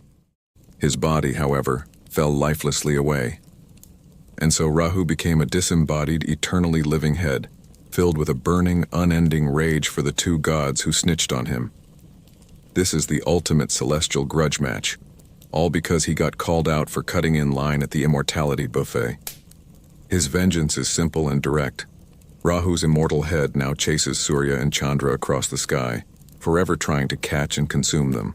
When he finally catches up to the moon, he opens his monstrous mouth and swallows it whole, plunging the world into the terrifying, unnatural darkness of an eclipse. But his victory is always short-lived. He succeeds in swallowing the moon, only to be foiled by his complete lack of a digestive system. A real strategic oversight on his part. With no body to travel through, the moon simply passes through his throat and emerges back into the sky, pristine and whole once more. Historians and cultural anthropologists still debate the specific form of the Rahu figure in early Southeast Asian cultures, discussing whether he was always depicted as a toad-like monster, or if that imagery evolved locally from the original Indian concept of a disembodied asura head. Whatever his form, his effect on people is the same. An eclipse was, and in some rural areas still is, a moment of genuine terror. That beautiful, reliable light in the sky is being eaten. And so, a tradition was born. When the great toad Rahu begins to swallow the moon, you must make as much noise as possible to frighten him. You hear it now? A sudden explosion of sound from the village below. People pour out of their homes, banging on pots and pans, clanging cymbals, lighting firecrackers and shouting at the sky. They are trying to scare Rahu, to make him sick, to force him to vomit up the moon. It is the cosmic equivalent of banging on the vending machine to get your snack back, and for thousands of years, it has had a 100% success rate. Rahu is also a significant figure in astrology. He and his body, Ketu, are considered shadow planets, powerful nodes that influence a person's karma and destiny. He is not just a monster, he is a cosmic force to be reckoned with, appeased with offerings and rituals. You can find his image all over Thailand, a giant fanged head, often black or deep blue, swallowing a golden orb. He is a popular figure for amulets, believed to protect the wearer from harm. The world returns to normal. The shadow passes and the moon is whole again, its gentle light restored. The cacophony from the village below subsides. This story gives the moon an entirely different role. It is not a place of exile or a flawed deity. It is a victim, a protagonist in a perpetual chase. The marks on its surface are not a face or a rabbit, but perhaps the lingering shadow of the great toad's mouth, a reminder of its constant recurring battle. As we drift away from this scene of cosmic conflict, we are about to cross an even vaster ocean, to a continent where the stories of the moon are woven into the very fabric of the land itself. The echo of banging pots and pans fades, and the tropical humidity gives way to a cool, clean air that smells of salt spray, damp earth, and cedar. You have crossed the vast expanse of the Pacific Ocean, a journey from the old world to the new. The landscape is now one of towering forests where ancient trees drip with moss, and the coastline is a rugged, misty fringe between the sea and the land. You are in the Pacific Northwest, the ancestral home of the Haida people, and here in the glow of a fire within a great cedar longhouse, a new story of the moon is being told. Once again, you are looking for a man, but he is not a sinner in the way we've come to understand. He is not a thief or a Sabbath breaker. His crime was simpler and perhaps more profound, a moment of casual disrespect. The story tells of a young man who lived in a village by the sea. One night he was sent to fetch a bucket of fresh water for his grandmother. It was the middle of the night, but the full moon was so brilliant that it lit up the forest path as if it were day. As the young man dipped his bucket into the stream, he looked up at the moon with irritation instead of wonder. "What are you staring at?" He grumbled at the bright, silent face. "Stop being so bright, you're making it hard to see the dark." It was a classic case of someone complaining about having too much light to do their chores in the dark. He was taking the moon's gift for granted, speaking to a powerful spirit as if it were a nosy neighbor. The moon, who was indeed a powerful being, heard this insult, and it did not take it lightly. In that instant, a long, shimmering arm of light reached down from the sky. It wrapped around the young man and his water bucket, and with a swift, silent pull, it lifted him from the forest floor. He was literally beamed up, but not in the cool sci-fi way. He was drawn up through the night sky until he was placed upon the face of the moon itself, there to remain for all time as a lesson to anyone who would show disrespect to the spirits of the natural world. Now, if you look up, you can see him. The Haida people, and many of their neighbors along the coast, see the shape of a person carrying a bucket. It's a very specific image grounded in the realities of coastal life, where carrying water was a daily, essential chore. This specificity distinguishes him from the European man with his vague bundle of faggots. The Haida moon man is a snapshot of a single, fateful moment. He is the ultimate lesson in not talking back to your celestial light sources. This story serves a crucial purpose. It is a cautionary tale, yes, but its moral is not about adhering to a specific religious doctrine. It is about maintaining a proper, respectful relationship with the world around you. For the Haida, the natural world is alive with powerful beings, the spirits of the raven, the bear, the salmon, and the moon. To live a good life, you must acknowledge these spirits and treat them with the deference they are due. The moon was a critical part of this world. The lunar cycles dictated the rhythms of life. The Haida calendar was a series of moons, each named for a key event in the natural world, like the salmon spawning moon or the goose flight moon. The moon told you when to fish, when to hunt, when to gather.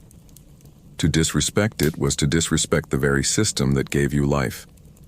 Ethno-astronomers still argue about the extent to which a single, unified moon man story existed across all the various First Nations of the Pacific Northwest, or if it was a collection of similar but distinct local tales that have since been synthesized. But the core theme of punishment for disrespect is a common thread. This man's exile is swift, direct, and personal. There is no trial, no offer of a choice between sun and moon, just a complaint, and an immediate, permanent consequence. His fate feels both simpler and more severe than that of his European counterparts. The Sabbath breakers committed a crime against a distant, patriarchal God's law. The Haida bucket carrier committed a crime against a present and personal natural force. His story reinforces a worldview where humanity is not separate from or superior to nature, but an integral part of a living, spiritual ecosystem. A system in which a moment of thoughtless arrogance can get you permanently relocated with a very, very long commute home. As the scent of cedar smoke fills, your senses and the warmth of the longhouse fire makes you feel heavy and safe. You can picture that young man. He is a stark, lonely figure against the silver dust, his bucket forever half full. He is not a grand, tragic hero like Chang'e, nor a flawed god like Chandra. He is just a boy who made a mistake. A reminder etched in the sky to be grateful for the light, and to watch what you say because you never know who might be listening. The scent of cedar and sea salt vanishes, scoured from the air by a wind so cold it feels sharp, almost solid. The world outside your window is now a vast, empty expanse of white, a landscape of snow and ice stretching to a horizon that seems impossibly far away. You are in the Arctic, a place of profound silence and breathtaking, brutal beauty. Here, under the shimmering, ghostly curtains of the aurora borealis, the relationship between the sun and the moon is not one of gentle balance, but of a dark, deeply personal, and eternal pursuit. We are traveling to meet the Inuit gods of the sky.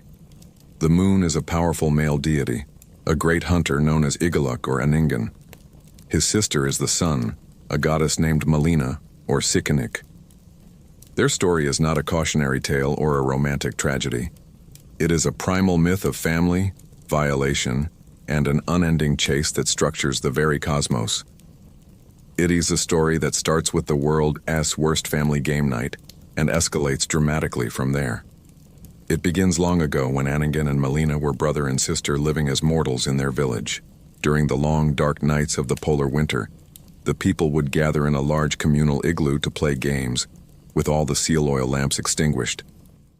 In this absolute darkness, Malina felt someone touch her, and then force himself upon her. She could not see who it was. The next time it happened, she was prepared. She dipped her fingers in the sooty oil of a lamp, and when her attacker approached, she smeared the black soot across his face. When the lamps were finally lit again, she looked around the igloo, her heart pounding. To her horror, she saw the black streaks on the face of her own brother Aningan. Consumed by shame and terror, she grabbed a flaming torch and fled the igloo. She ran out into the snow, running so fast and so far that she began to rise into the air, her torch burning with a brilliant golden light. She became the sun. Aningan, seeing her flee, was filled with a desperate, twisted desire. He grabbed a torch of his own, less bright, its embers giving off a colder, paler light, and flew into the sky after her. He became the moon, and so the chase began, and so it continues. The sun you see moving across the sky is Malina, forever fleeing. The moon that follows is Aningan, forever in pursuit. An eclipse is a rare and terrifying moment when he briefly catches her, a dark and violent embrace before she manages to break free and continue her flight. It's the most awkward and terrifying family reunion in the cosmos. This story provides a powerful narrative explanation for the workings of the sky, but it goes further, explaining the moon's phases with a hauntingly practical detail. Anningen is so obsessed with his chase that he often forgets to eat. As he hunts his sister across the heavens, he grows thinner and thinner, wasting away from hunger. This is the waning moon. When he is just a sliver, he finally gives up the chase for a few days to do what he does best: hunt. He hunts the seals that swim among the stars and eats his fill, regaining his strength and his round, full belly. This is the waxing moon. It's the original intermittent fasting diet, but with much higher stakes. In the extreme environment of the Arctic, with its months of endless winter darkness and its summers of the midnight sun, the movements of these celestial bodies were a matter of life and death. They were not just background lights, they were the central characters in the drama of survival. Mythologists continue to debate the various endings and interpretations of the sun and moon myth across different Inuit communities, particularly regarding whether the chase is seen as purely antagonistic or as a necessary cosmic balance that maintains the order of the universe.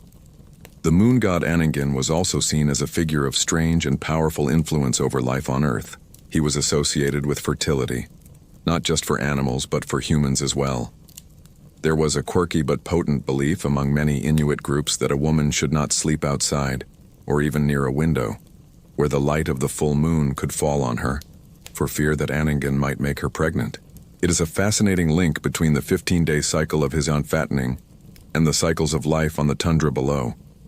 This cosmic chase is a world away from the lonely, static figures we've encountered so far.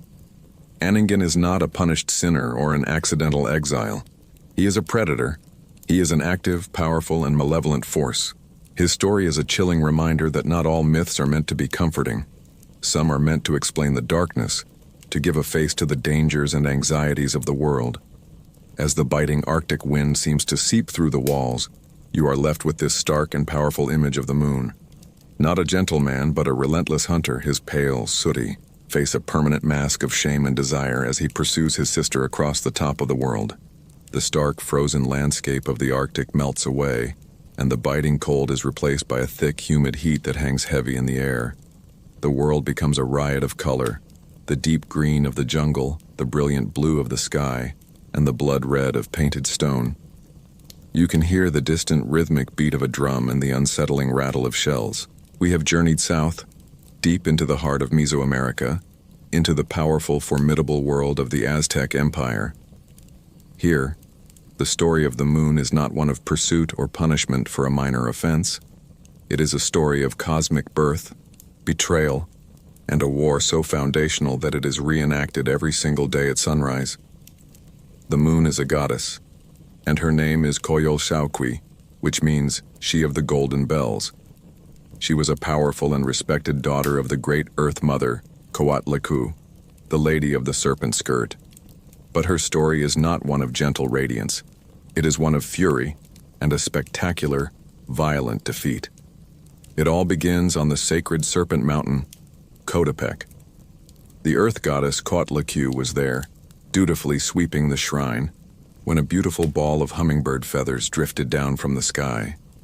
Enchanted, she picked it up and tucked it into her waistband for safekeeping. When she finished her work, she reached for the feathers, but they were gone. And in that moment, she realized she had miraculously become pregnant. It was a celestial, immaculate conception that, to put it mildly, did not go over well with the older kids. Coatlicue already had 400 sons, the Senson Huitznahua, who represented the stars of the southern sky, and her powerful daughter, Coyolxauhqui. When they learned of their mother's mysterious and seemingly shameful pregnancy, they were consumed with rage. Led by Coyolxauhqui, who felt her honor and that of her family had been stained, they decided on a terrible course of action. They would kill their own mother. Armed for war, the 400 brothers and their furious sister marched up the sacred mountain to commit matricide. But one of the sons had second thoughts and rushed ahead to warn Coatlicue. As her enraged children closed in, their weapons raised for the kill, Coatlicque's pregnancy came to a sudden, dramatic end. From her womb sprang not a baby, but a fully grown and fully armed god. This was Huitzilopochtli, the god of the sun and the principal deity of the Aztecs. He skipped the entire helpless infant stage and was born ready for a fight. which is certainly one way to deal with sibling rivalry. Wielding his legendary weapon, the Shoe-Cautl or Fire Serpent, Huitzilopochtli immediately engaged his traitorous siblings in battle. His first act was to confront the ringleader, his sister Coyolxauhqui. In a swift, brutal strike, he decapitated her and kicked her body down the side of the Serpent Mountain. As it tumbled, it was broken and torn apart. He then turned on his 400 brothers, the Stars, scattering and slaughtering most of them. In a final spectacular gesture, Huitzilopochtli took his sister's severed head and tossed it high into the sky, where it became the moon. Her dismembered body lay broken at the foot of the mountain, and this cosmic drama became the Aztec explanation for the daily cycle of the heavens.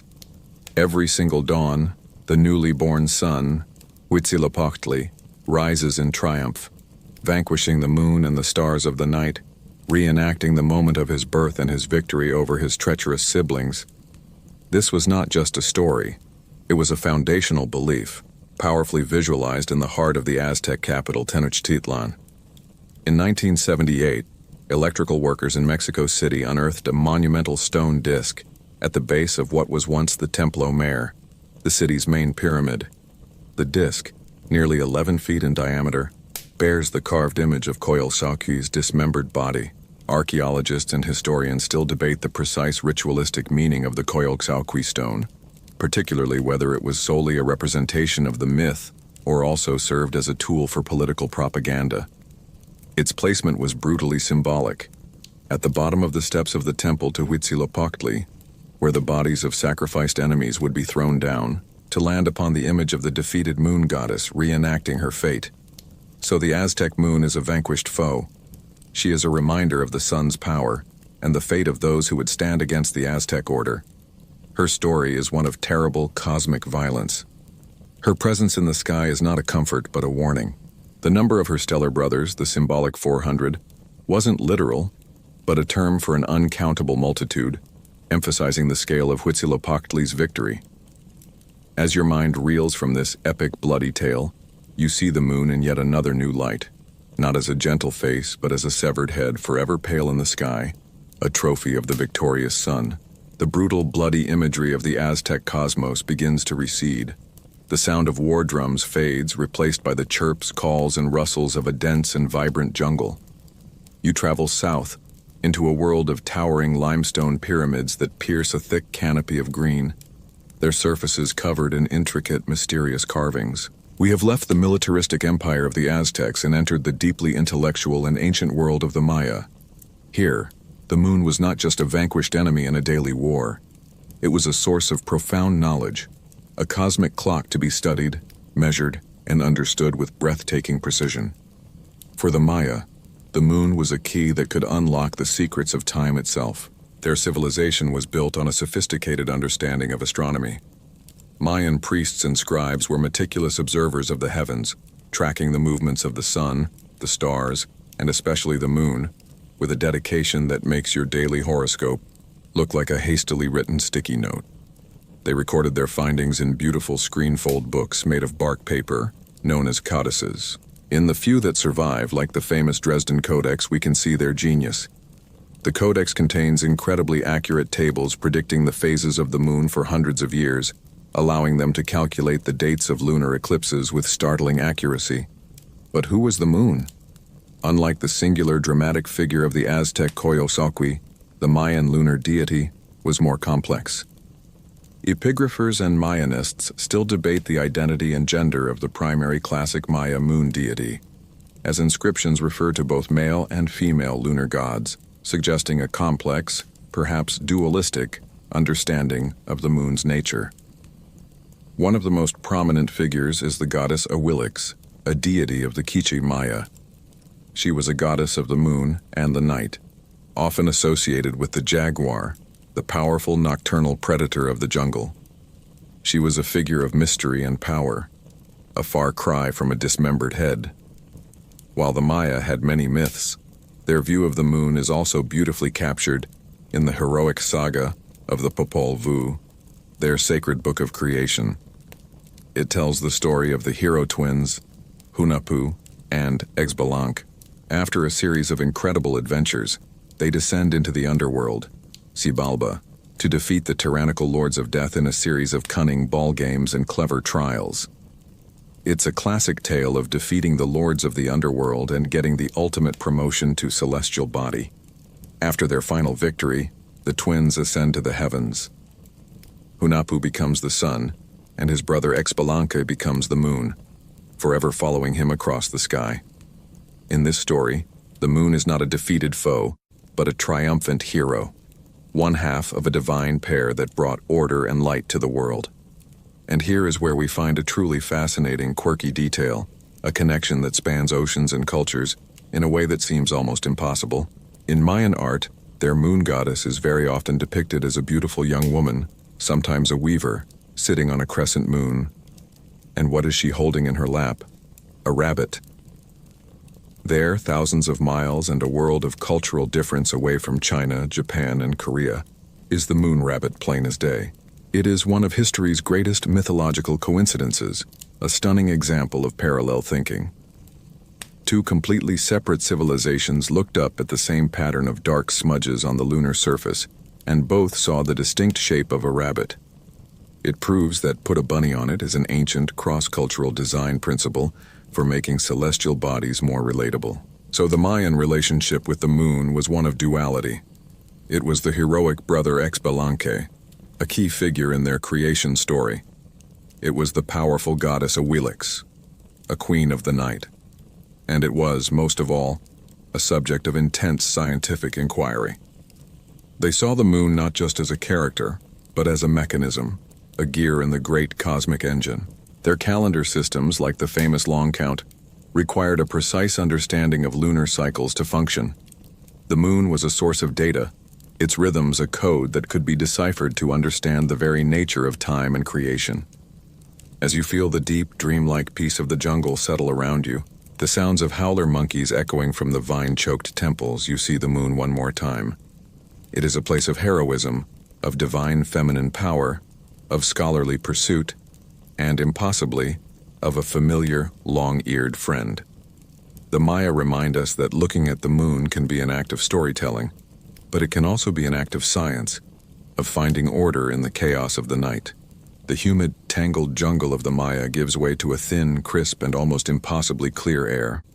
You have traveled south again, and climbed high into the formidable peaks of the Andes Mountains. The world here is one of stark, majestic beauty.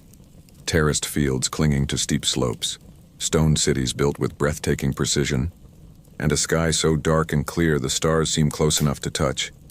You are in the Inca Empire, the Tawantinsuyu, a realm built on order, hierarchy, and a direct familial connection to the cosmos. Here, the moon is not a hero or a subject of study. She is the divine mother of an empire. Meet Mama Killa, the Mother Moon. In the Quechua language of the Inca, her name is just that. She is one of the most powerful deities in the Inca pantheon, a figure of immense reverence and importance. But she does not stand alone. She is part of the ultimate celestial power couple. Her brother is Inti, the sun god, and he is also her husband. Together, this divine pair ruled the heavens, and through their children they ruled the earth. According to the foundational myth, Inti and Mama Killa sent their son and daughter, Manco Capac and Mama Oclo, down to the earth to found the city of Cusco and establish civilization. This made the moon a crucial part of the empire's political structure. The emperor, the Sapa Inca, was the living son of the sun. His queen, the Coya, was the living daughter of the moon. Their marriage on earth was a direct reflection of the divine marriage in the sky, a perfect, symmetrical system that cemented their right to rule. To challenge the emperor was to challenge the sun itself. To disrespect the queen was to disrespect the moon. As a goddess, Mama Killa was the patroness of women and the overseer of the calendar. Her cycles dictated the timing of the many religious festivals that structured Inca life. In the heart of Cusco stood the magnificent Coricancha, the Temple of the Sun, its walls famously sheathed in plates of pure gold. Adjoining this central shrine was an equally beautiful temple dedicated to Mama Killa. Her chamber was plated not in gold, but in silver, a metal considered to be the tears of the moon. its cool, gentle luster a perfect counterpart to the fiery radiance of her husband's temple. But what did the Inca see when they looked up at her face? They did not see a man, a rabbit, or a dismembered goddess. They saw a fox. The story, a gentle and charming one, tells of a fox who fell so deeply in love with the beautiful, silvery moon that he could not bear to be apart from her. One night, he leaped up into the sky to join her. Mama Kila, delighted by his adoration, embraced him so tightly that the shape of the fox was permanently pressed onto her face, leaving the dark patches we see today.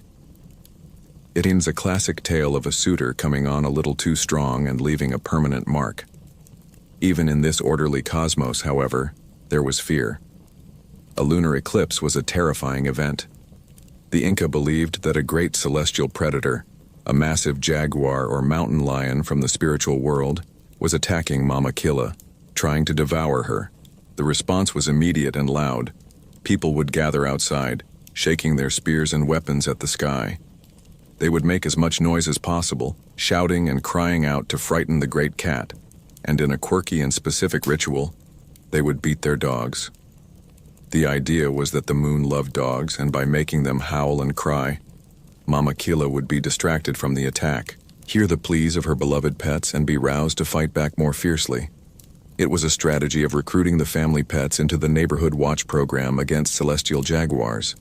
Historians and archaeologists still debate the exact relationship between the state-sponsored worship of Inti and Mama Kila and the diverse, localized moon deities worshipped by the various peoples conquered and incorporated into the Inca Empire.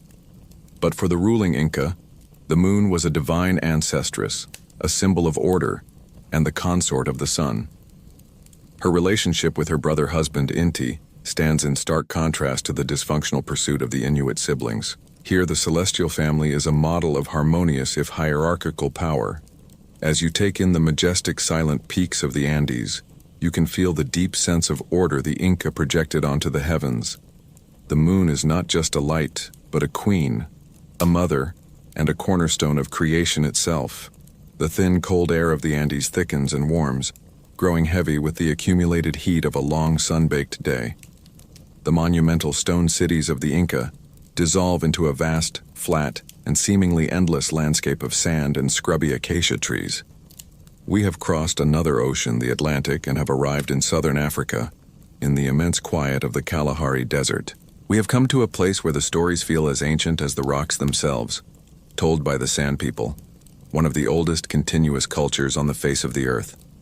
Here, under a sky so profoundly dark and clear that the Milky Way looks like a thick, shimmering river of light, the story of the moon is not one of empires, goddesses, or complex family dramas. It is a story of magic, mischief, and a charming, almost startling practicality. It is a story that brings the cosmos down to the level of the earth under your feet. The central character in many of these tales is the creator god and trickster hero of the San, a being known as Kagan, who often takes the form of a praying mantis. He is a strange and powerful figure, capable of creating the world but also of being petty, foolish, and short-tempered. Anthropologists and linguists still debate the role of the Kagan figure in San cosmology, discussing whether he is a supreme creator god, a culture hero, a mischievous trickster, or a complex combination of all three roles. In one tale, the moon was once a man, a powerful magician who held the sun's light in his armpit and could release it at will. Kagan, in a fit of pique, threw the man into the sky, where his light became cold, and he now waxes and wanes as he lives out a cycle of injury, death, and reluctant resurrection each month. But there is another more famous story, one that is beautifully and uniquely earthy. It begins with a problem. The sun provided wonderful light during the day, but at night the world was plunged into a deep, dangerous darkness. This was a particular problem for hunters trying to find their way home after a long day S-track. The mantis decided a solution was needed. He needed a smaller, dimmer light for the nighttime. So he reached down, took off one of his own leather sandals, an old, worn-out one, and threw it high into the air. As it flew, he called out to it, using his magic to command it to become the moon, to hang in the sky and provide a gentle, guiding light. And it worked. The old shoe became the moon. And that, the story explains, is why the moon is the shape it is, like the curved sole of a shoe. It's also why its light is so pale and gives off no heat. The mantis specifically chose a piece of old, dry leather because it holds no warmth of its own. It's the cosmic equivalent of using an old, dying flashlight, but when the alternative is total darkness, you take what you can get. The story is a masterpiece of practical materialist mythology, proving that the solution to many of life's problems, including a lack of celestial lighting, can be found in your closet.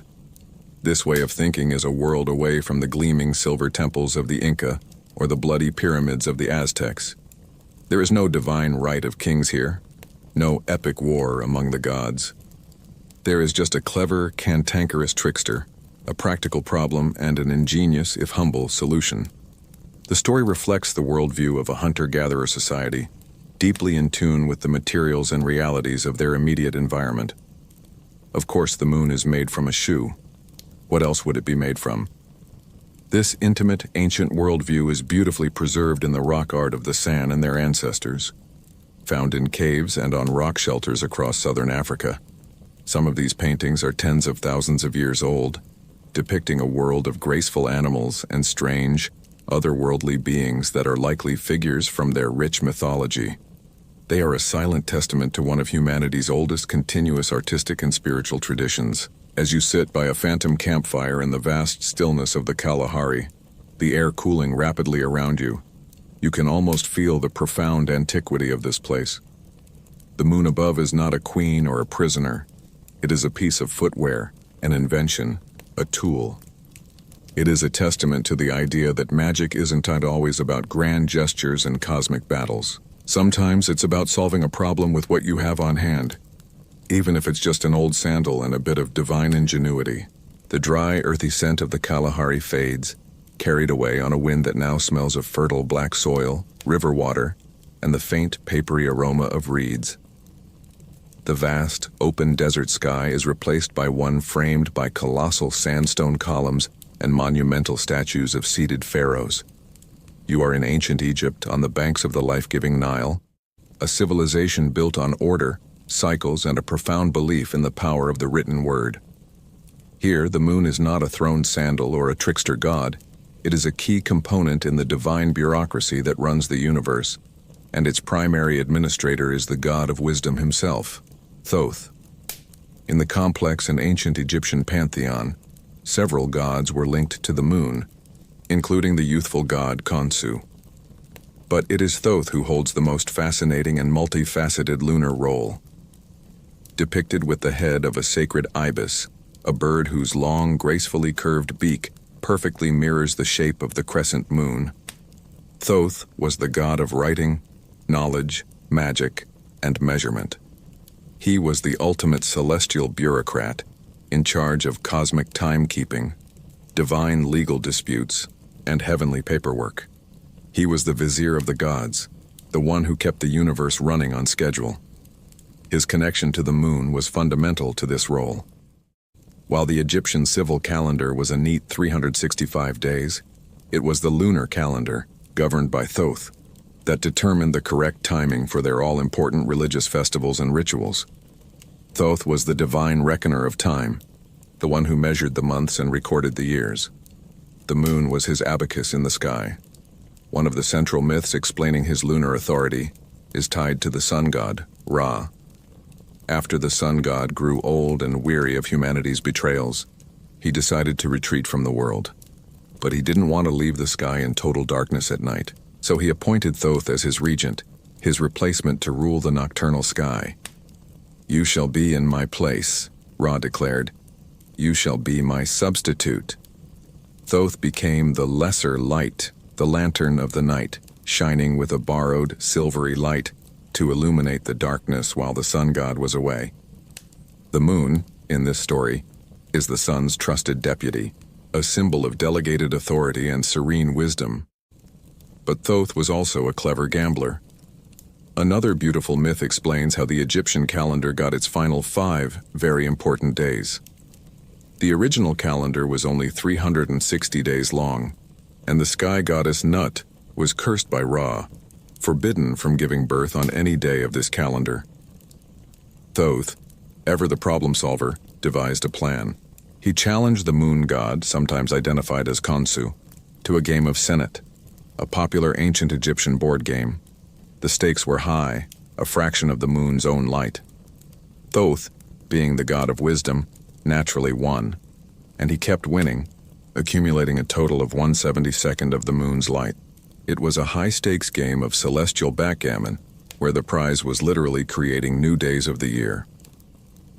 Thoth took this extra sliver of time and created 5 new days, which were added to the end of the 360-day year. Since these days were not part of the original calendar, Nut was free from her curse and could finally give birth to her 5 divine children: Osiris, Isis, Set, Nephthys, and Horus the Elder. The myth is a wonderfully clever explanation for a calendrical curiosity, and it cements Thoth's role as a master of time, capable of winning it in a game and reshaping the year itself. Egyptologists still debate the precise relationship and hierarchy between the moon gods Khonsu and Thoth, discussing whether one was an older, more primal moon god who was later overshadowed by the other, or if they always governed different aspects of the lunar domain. But Thoth's legacy as the god of knowledge is undeniable. He was credited with inventing hieroglyphs, the sacred writing that covered temple walls. The very key that allowed us to read those texts, the Rosetta Stone, is a testament to the power of the written word Thoth governed. He was also associated with the baboon, a creature the Egyptians observed chattering at dawn and dusk, which they interpreted as a form of worship for the rising and setting celestial bodies. As you drift on a phantom felucca down the dark, shimmering ribbon of the Nile, the moon above is no longer just a light. It is a symbol of wisdom, a keeper of records, a measurer of moments. It is the calm, calculating mind of the universe, a silent scribe noting all that happens below. It is the legacy of Thoth, the great administrator, ensuring the cosmos remains in perfect, measured balance. The monumental, orderly world of ancient Egypt dissolves into the shimmering heat of a different landscape. The dry air gives way to a thick, humid blanket, rich with the smells of wood smoke, cooking yams, and damp, fertile earth. The silent carved hieroglyphs are replaced by the vibrant, living soundscape of a village, the distant rhythm of a drum, the chatter of voices, the laughter of children. We have traveled south and west, into the great cradle of West African folklore, a land where stories are not written on stone, but carried on the breath of the storyteller. Here, in the amber glow of twilight, the village griot might begin a tale. These master storytellers are the keepers of history, genealogy, and wisdom, their minds the libraries of their people, and one of their most beautiful stories is not about a man exiled to the moon, but about the moon coming down to us. It is the tale of the Moon Maiden. The story goes that the moon herself had a daughter, a young woman of such breathtaking, otherworldly beauty that she seemed to be spun from moonlight itself. Her skin shone with a soft, silver luminescence, and she was so stunningly beautiful she probably made the local sunsets feel a little insecure. She lived in the sky with her mother, but she was lonely. She would look down at the earth and see the vibrant life of the villages, the dancing, the festivals, the families, and she longed to experience it for herself. Her mother, the moon, warned her against it. "You are not made for that world," she would say. "You are made of celestial light and cool night air. The coarse, hot world of humans will harm you." But the maiden's desire was too strong. One evening she descended from the sky, following a moonbeam down to a forest clearing near a bustling village. She was discovered, of course, and her beauty caused a sensation. The local chief or a handsome young king saw her and was instantly captivated. He declared that he must marry her, and she, charmed by the vibrant life she had craved, agreed. She was a kind, gentle, and loving wife, but she came with a very specific set of terms and conditions for the marriage contract. She had one strict rule, a taboo she could never break. She was forbidden from ever going near the heat and smoke of the cooking fire. She could not work in the kitchen, and must always stay in the cool shade during the heat of the day. The chief, besotted, readily agreed to protect her from this danger. For a time they were blissfully happy. But the chief already had other wives, and they grew fiercely jealous of this strange, luminous newcomer who received all of their husband's attention and was excused from the daily chores of cooking and fieldwork. They began to whisper and conspire against her. They decided to trick her into breaking her taboo. One day when the chief was away, the co-wives began to mock the Moon Maiden, taunting her for being lazy and useless. "You are no real wife," they sneered. "You do not even know how to prepare your husband's meal." Goaded by their cruelty, or in some versions, physically forced, the heartbroken maiden was pushed towards the roaring cooking fire. The moment the intense heat and the thick oily smoke touched her skin, she let out a soft cry. Her celestial body could not endure the earthly element. She began to melt. Her beautiful form dissolved, collapsing into a shimmering silvery pool on the ground. The pool was made of fragrant oil, water, and hundreds of beautiful iridescent beads she had worn in her hair and around her neck. And then, as the horrified co-wives looked on, the pool evaporated, rising as a silver mist, floating up, back to the sky to rejoin her mother, the moon. It was a tragic yet undeniably stylish exit. Folklorists still debate the primary moral of the Moon Maiden story, arguing whether it's a cautionary tale about the dangers of jealousy, a metaphor for the fleeting nature of beauty, or a mythological explanation for why the moon keeps its distance from the earth. It is likely all three. The grieving husband returns to find only the precious beads, a tangible but heartbreaking memory of his celestial bride. This story offers a completely different kind of separation. Unlike the permanent lonely exiles we've met, the Moon Maiden gets to go home. But to do so, she must die to her earthly life. It is a poignant tale about the fundamental incompatibility of two different worlds, a reminder that some things are too beautiful or too pure to survive in our own. It is a story born of a culture that values community, but also understands the terrible power of the jealousies that can fester within it. The gentle, tragic image of the Moon Maiden dissolving into a silver mist evaporates, and with it, the warm, humid air of West Africa. You are now crossing a vast, deep blue ocean, the world tilting as you move from the northern hemisphere to the southern. The air that greets you is cool, fresh, and tinged with salt.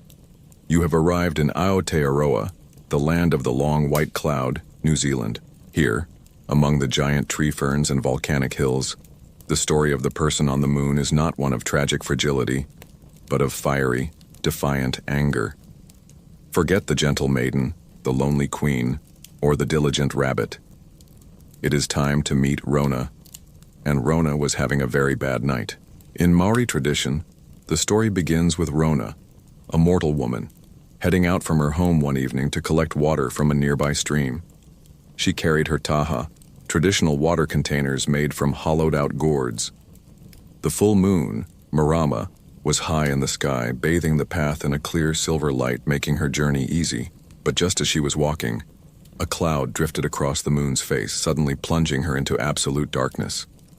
Disoriented, Rona stubbed her toe hard on a gnarled tree root and fell, sending her precious water gourds tumbling and spilling their contents onto the thirsty ground. Furious, in pain, and now in the dark, Rona did not react with a simple yelp of frustration.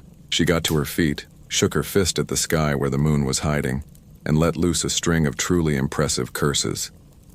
She didn't just get mad. She went straight to cursing out a major celestial body. "You cooked-headed moon!" she screamed, using the powerful insult Pokokohua. Rona was not one for half measures. Up in the sky, Marama, the moon, heard this, and Marama was deeply offended.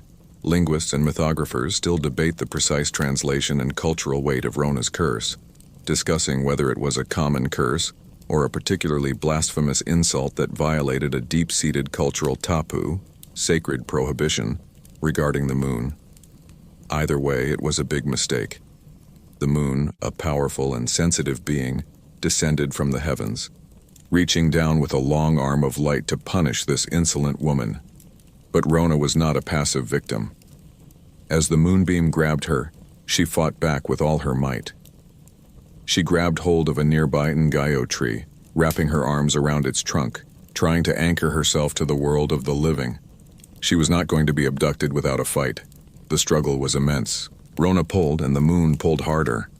Her grip was so strong and her spirit so defiant that as the moon finally ripped her from the ground, it took the entire Ngaio tree with her, tearing it up from the earth, roots and all. And so, Rona was carried up into the sky, still clinging desperately to her tree, her water gourds in her other hand.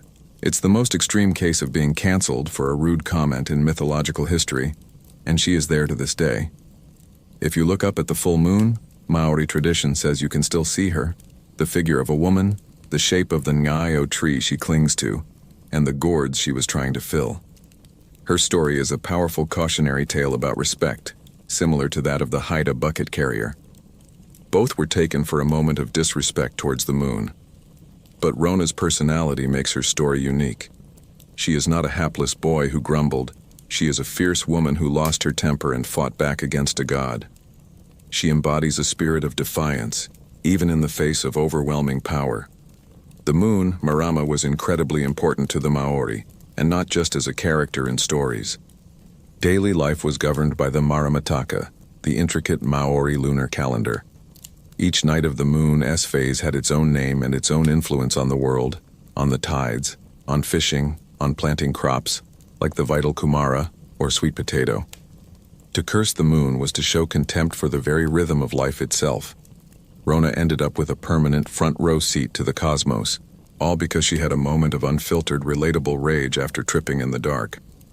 As the cool New Zealand air brushes against your skin, you can picture her, frozen in that eternal struggle.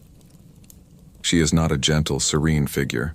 She is a symbol of defiance, a woman whose anger was so powerful it was immortalized in the sky, a permanent reminder to watch your words when addressing the powers that be.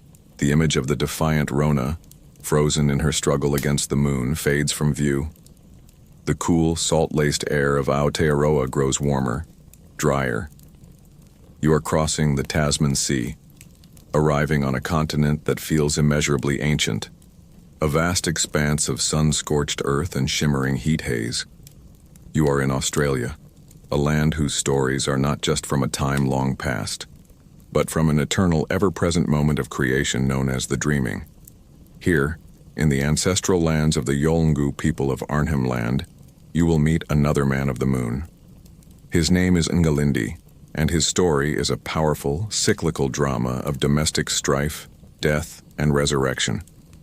Anthropologists still grapple with how to best translate the complex concept of the dreaming into English, as it refers not just to a distant past, but to an ongoing spiritual reality that shapes the present and future.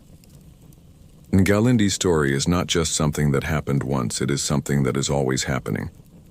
In the dream time, Ngalindi was a large, fat man, but he was also lazy and neglectful of his two wives.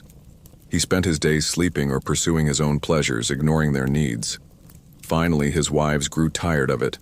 In a fit of rage, they crept up on him as he slept and attacked him with their sharp stone axes, chopping away at his fleshy body, slicing off limbs and pieces of his belly. It was a rather brutal form of marital dispute that gets replayed in the sky every single month. Bleeding and dismembered, Ngalindi fled for his life. He scrambled up a tall, straight eucalyptus tree, climbing higher and higher to escape his furious wives. He climbed so high that he left the earth entirely and rose into the sky. There, exhausted and suffering from his terrible wounds, he died. For 3 days there was nothing but darkness in the night sky. But Ngalindi possessed a magic that others did not. After 3 days of being dead, he began to come back to life.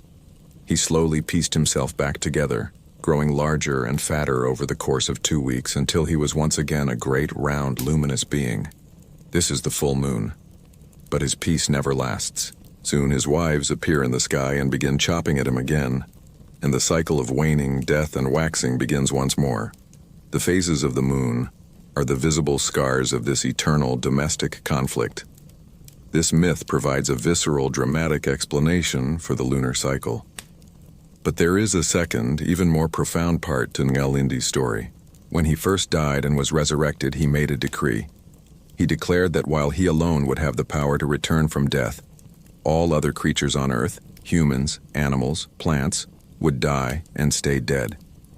He essentially pulled the ladder up behind him on the whole coming back to life thing. This makes him a figure of immense and tragic importance. He is a symbol of immortality, but he is also the very reason that mortality exists for everyone else. He is a constant reminder in the night sky of the promise of renewal that is denied to those on earth. He got the gift of eternal life, but the terms and conditions involved getting chopped up on a regular basis and ensuring no one else could ever share in the benefit.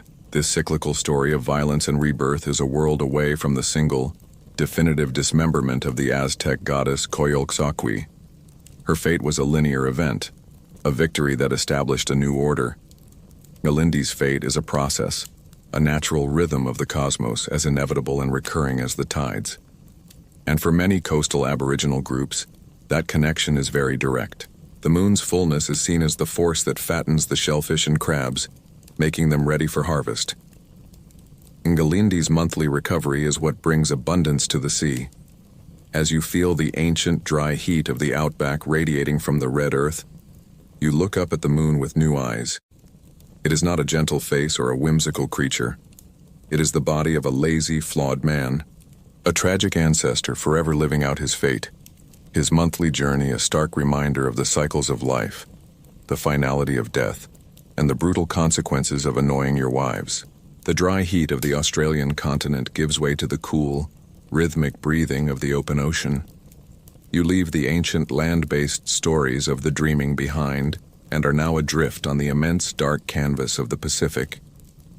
You are in a waka, a magnificent double-hulled voyaging canoe, its sails catching a steady breeze. Above you, the moon is a brilliant silver disk, laying a shimmering path across the water. Here, for the master navigators of Polynesia, the moon was not just a character in a story, it was a map, a clock, and a sacred guide. For centuries, Polynesian wayfinders performed some of the most remarkable feats of exploration in human history. This period, known as the Polynesian expansion, saw them settle a vast triangle of ocean stretching from Hawaii in the north to Aotearoa, New Zealand, in the southwest, and Rapa Nui, Easter Island, in the southeast. They did this without compasses, without sextants, without any of the instruments we deem essential for navigation. They did it with knowledge, passed down through generations, a deep, intuitive, and scholarly understanding of the ocean and the sky. This was the original extreme stakes road trip, but with more sharks and fewer rest stops. The moon played a crucial role in this system. While the rising and setting points of stars were the primary markers for direction, the moon was an indispensable tool for refining their position and keeping time. A master navigator, or tahuna, knew the path the moon would trace across the sky at every phase of the month. He knew which stars it would be near on any given night. This allowed him to use the moon as a moving reference point, confirming his direction, and even helping him to estimate his latitude. It wasn't just a pretty face in the sky, it was a vital part of the ancient GPS. The navigator would lie in a special place in the hull of the canoe, protected from the elements, and simply watch. He would feel the rhythm of the ocean swells as they refracted around distant islands, and he would watch the celestial bodies march across the sky. He used a mental model called a star compass, a memorized map of where key stars and the moon would rise and set on the horizon.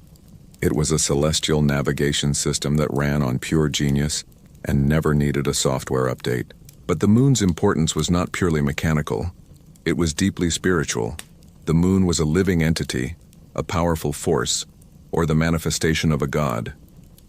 Across Polynesia, a powerful female deity named Haina or Sina is often associated with the moon. Her stories vary from island to island. Sometimes she is a creator goddess. Sometimes she is the maker of the finest tapa cloth, which she beats on a rock in the sky. Her presence infused the practical moon with a divine personality. A voyage would never begin on just any day. The navigator would consult the lunar calendar, a complex system where each night of the month had a name and a specific character. Some nights were considered tapu, or sacred and dangerous, while others were auspicious, promising fair winds and a safe journey. To launch a canoe was to align your human endeavor with the greater rhythms of the cosmos. and the moon was the ultimate conductor of that rhythm. Maritime historians and anthropologists still debate the precise techniques used by Polynesian navigators to determine longitude, a notoriously difficult calculation, with theories ranging from observations of zenith stars to a highly intuitive reading of sequential patterns in ocean swells. The light of the moon itself was a blessing. On a moonless night, the ocean could be a terrifying, disorienting void. But when the moon was full, it illuminated the sails, the rigging, and the faces of your companions. It allowed the navigator to see the shape and color of the clouds on the horizon, which could indicate the presence of a distant, unseen island. Moonlight was a tool of survival. As your phantom canoe glides silently over the dark water, you look up at the moon with a new kind of reverence. You are seeing it through the eyes of a wayfinder. It is not a place of exile or a scene of conflict. It is a beacon, a signpost, a friendly, reliable guide in an immense and dangerous world.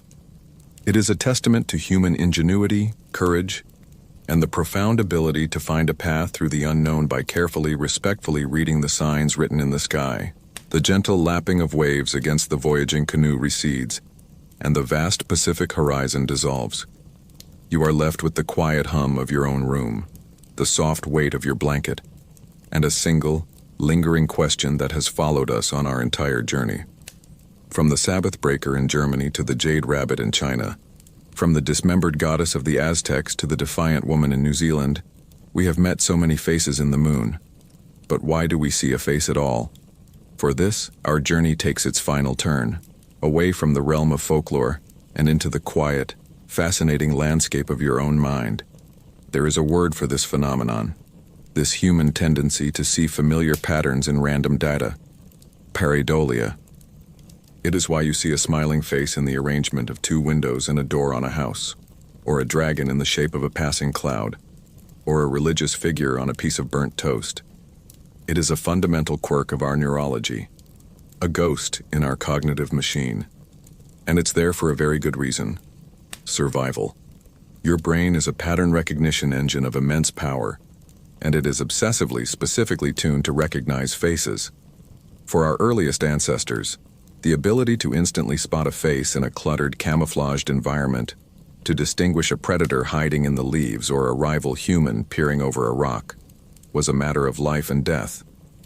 It was far better to have a false positive, thinking that gnarled tree trunk looks like a bear, than to have a false negative, not noticing the bear until it's too late. Your brain is basically a hyper-caffeinated security guard on the lookout for faces, and it's not going to let a little thing like the laws of random probability stop it. The moon is the perfect canvas for this cognitive habit. The dark patches we've been looking at are called Maria, vast flat plains of basaltic lava from ancient volcanic eruptions. By sheer cosmic coincidence, the arrangement of the largest Maria, Mare Imbrium, Mare Serenitatis, Mare Tranquillitatis, forms a pattern that roughly corresponds to the basic configuration of a face: two eyes, a nose, a mouth. When you look up, your brain's facial recognition software immediately kicks in. It finds the basic pattern and, like an eager artist, fills in the rest. Neuroscientists still debate the precise cognitive mechanisms of pareidolia, arguing whether it's primarily a function of the fusiform face area in the brain, or a more complex interaction between our visual cortex and our frontal lobe's expectation-setting processes. But whatever the exact wiring, the effect is undeniable. This same mechanism is what inspired the famous Rorschach inkblot test, a tool built entirely on our innate need to project meaning onto ambiguous shapes. It is also what led to the brief but intense excitement over the face on Mars in the 1970s, a rock formation on the red planet that, in a low-resolution photo, looked uncannily like a human face. This neurological quirk is the seed. It is the initial, unconscious spark of recognition. But the incredible diversity of stories we have traveled through tonight, that is the fire of human culture. Pareidolia explains why we see a face, but it doesn't explain why one culture sees a punished man, another a noble rabbit, and another a dismembered goddess. That is where human imagination, values, and anxieties take over. We see a vague pattern, and we overlay it with a story that makes sense to us, a story that reflects our world. A medieval Christian society concerned with sin sees a sinner. A Buddhist culture that values self-sacrifice sees a virtuous rabbit. A seafaring people who rely on the sky for survival see a guide. Even our most advanced technology can fall for it. Researchers have found that artificial intelligence systems trained in facial recognition also exhibit pareidolia, finding faces in random noise and abstract patterns. It seems that any sufficiently advanced pattern recognition system is destined to see ghosts in the static. So as you lie there, feeling the gentle pull of sleep, know that this journey has been both an exploration of world mythology and a tour of your own amazing brain. That ability to find a familiar face in the cold, distant moon is a direct inheritance from your most ancient ancestors, a piece of cognitive software that helped keep us alive long enough to one day be able to lie back, safe and warm, and simply wonder. And so your brain knows the trick now. It knows the secret is pareidolia, a ghost in the wiring that helped your ancestors survive. But knowing the trick doesn't spoil the magic. If anything, it makes it more profound. Our journey is almost over, and we are left here in the quiet of your room looking up one last time at that silent silver companion. But it no longer has just one face. It is a crowded place now. A celestial ballroom where all the characters we've met are dancing in the pale light. Look closely. You can see the German man, still bent under his eternal bundle of sticks, a quiet warning about the importance of rest. Beside him, the English thief with his bundle of thorns and his faithful, long-suffering dog. You can see the Haida boy, forever holding his water bucket, a lesson in respect. And you can see the fierce, defiant Rona, still clinging to her Ngayo tree, her anger immortalized. They are the moon's exiles, the ones who remind us of rules, both human and divine. But shift your focus and the image changes. There is the jade rabbit, his pestle rising and falling in a gentle, hypnotic rhythm as he works under the shade of a great cassia tree. There is the lonely, graceful goddess Chang'e, looking down at a world she can never return to. There is the Vietnamese woodcutter Chu Quoy, eternally homesick sitting with his magical banyan. They are the moon's romantics, its poets, symbols of sacrifice, love, and longing. The image shifts again. The moon is now a handsome Hindu god, Chandra, his face marked by the drama of his many wives and his eternal curse. It is the severed head of the Aztec goddess Coyolxauhqui, a testament to the sun's brutal victory. It is the relentless Inuit hunter Anningen, his face smeared with soot, forever chasing his sister in a dark, cosmic drama. They are the moon's gods and monsters, its epic heroes and villains. And finally, it is a tool. It is the humble, thrown sandal of a sand trickster god. It is the abacus of the Egyptian scribe Thoth. It is the map and the clock for the Polynesian navigator on a vast and empty sea. One moon, the same pattern of light and shadow, seen by every human who has ever lived. And from it, we have spun a universe of meaning. We have projected our greatest fears and our deepest desires onto its silent face. We have made it a prison, a paradise, a battlefield, and a guide. Philosophers and sociologists still debate whether humanity's drive to explore space is motivated more by a desire for scientific knowledge or by this deeper, more ancient psychological need to populate the void and find companionship among the stars. In 1968, the astronauts of Apollo 8 circled the moon and took the famous Earthrise photograph. For the first time, we saw our own planet from the outside. A small, fragile, beautiful blue marble hanging in the blackness. In that moment, we saw that we are the ones who live on a lonely, isolated sphere. Perhaps that's why we have always needed to see a face looking back at us. It makes the vast, terrifying emptiness of space feel a little less empty. It gives us a neighbor. And even today, our need to connect with it continues, with the quirky modern habit of people buying novelty deeds for acres of lunar land. The ultimate long-distance real estate investment. All of these stories, from the simplest to the most complex, are a testament to the same, shared human impulse, to look up into the darkness and find a familiar face, to make the loneliness of the night a little more like home. And now, as our long journey through the night comes to its final, quiet close, You can feel the last of your own wakefulness beginning to fade, like the stars at the very edge of dawn. The many faces of the moon begin to blur together, their stories told, their duties done for the night, all of them dissolving back into the simple silvery light that has held them for so long. There is no need to hold on to their tales any longer, as they have already settled deep within you, becoming a gentle and quiet part of your own dreams. Just let the darkness feel warm and safe, a soft, heavy blanket that enfolds you completely. All of the voices and all of the journeys are quieting now, leaving only the soft and steady rhythm of your own breathing, a gentle tide rising and falling in the stillness of your room. Inhale and feel the calm. Exhale and let go of the day. There is nothing left to do now, nothing left to see, just rest, just sleep. Sleep now.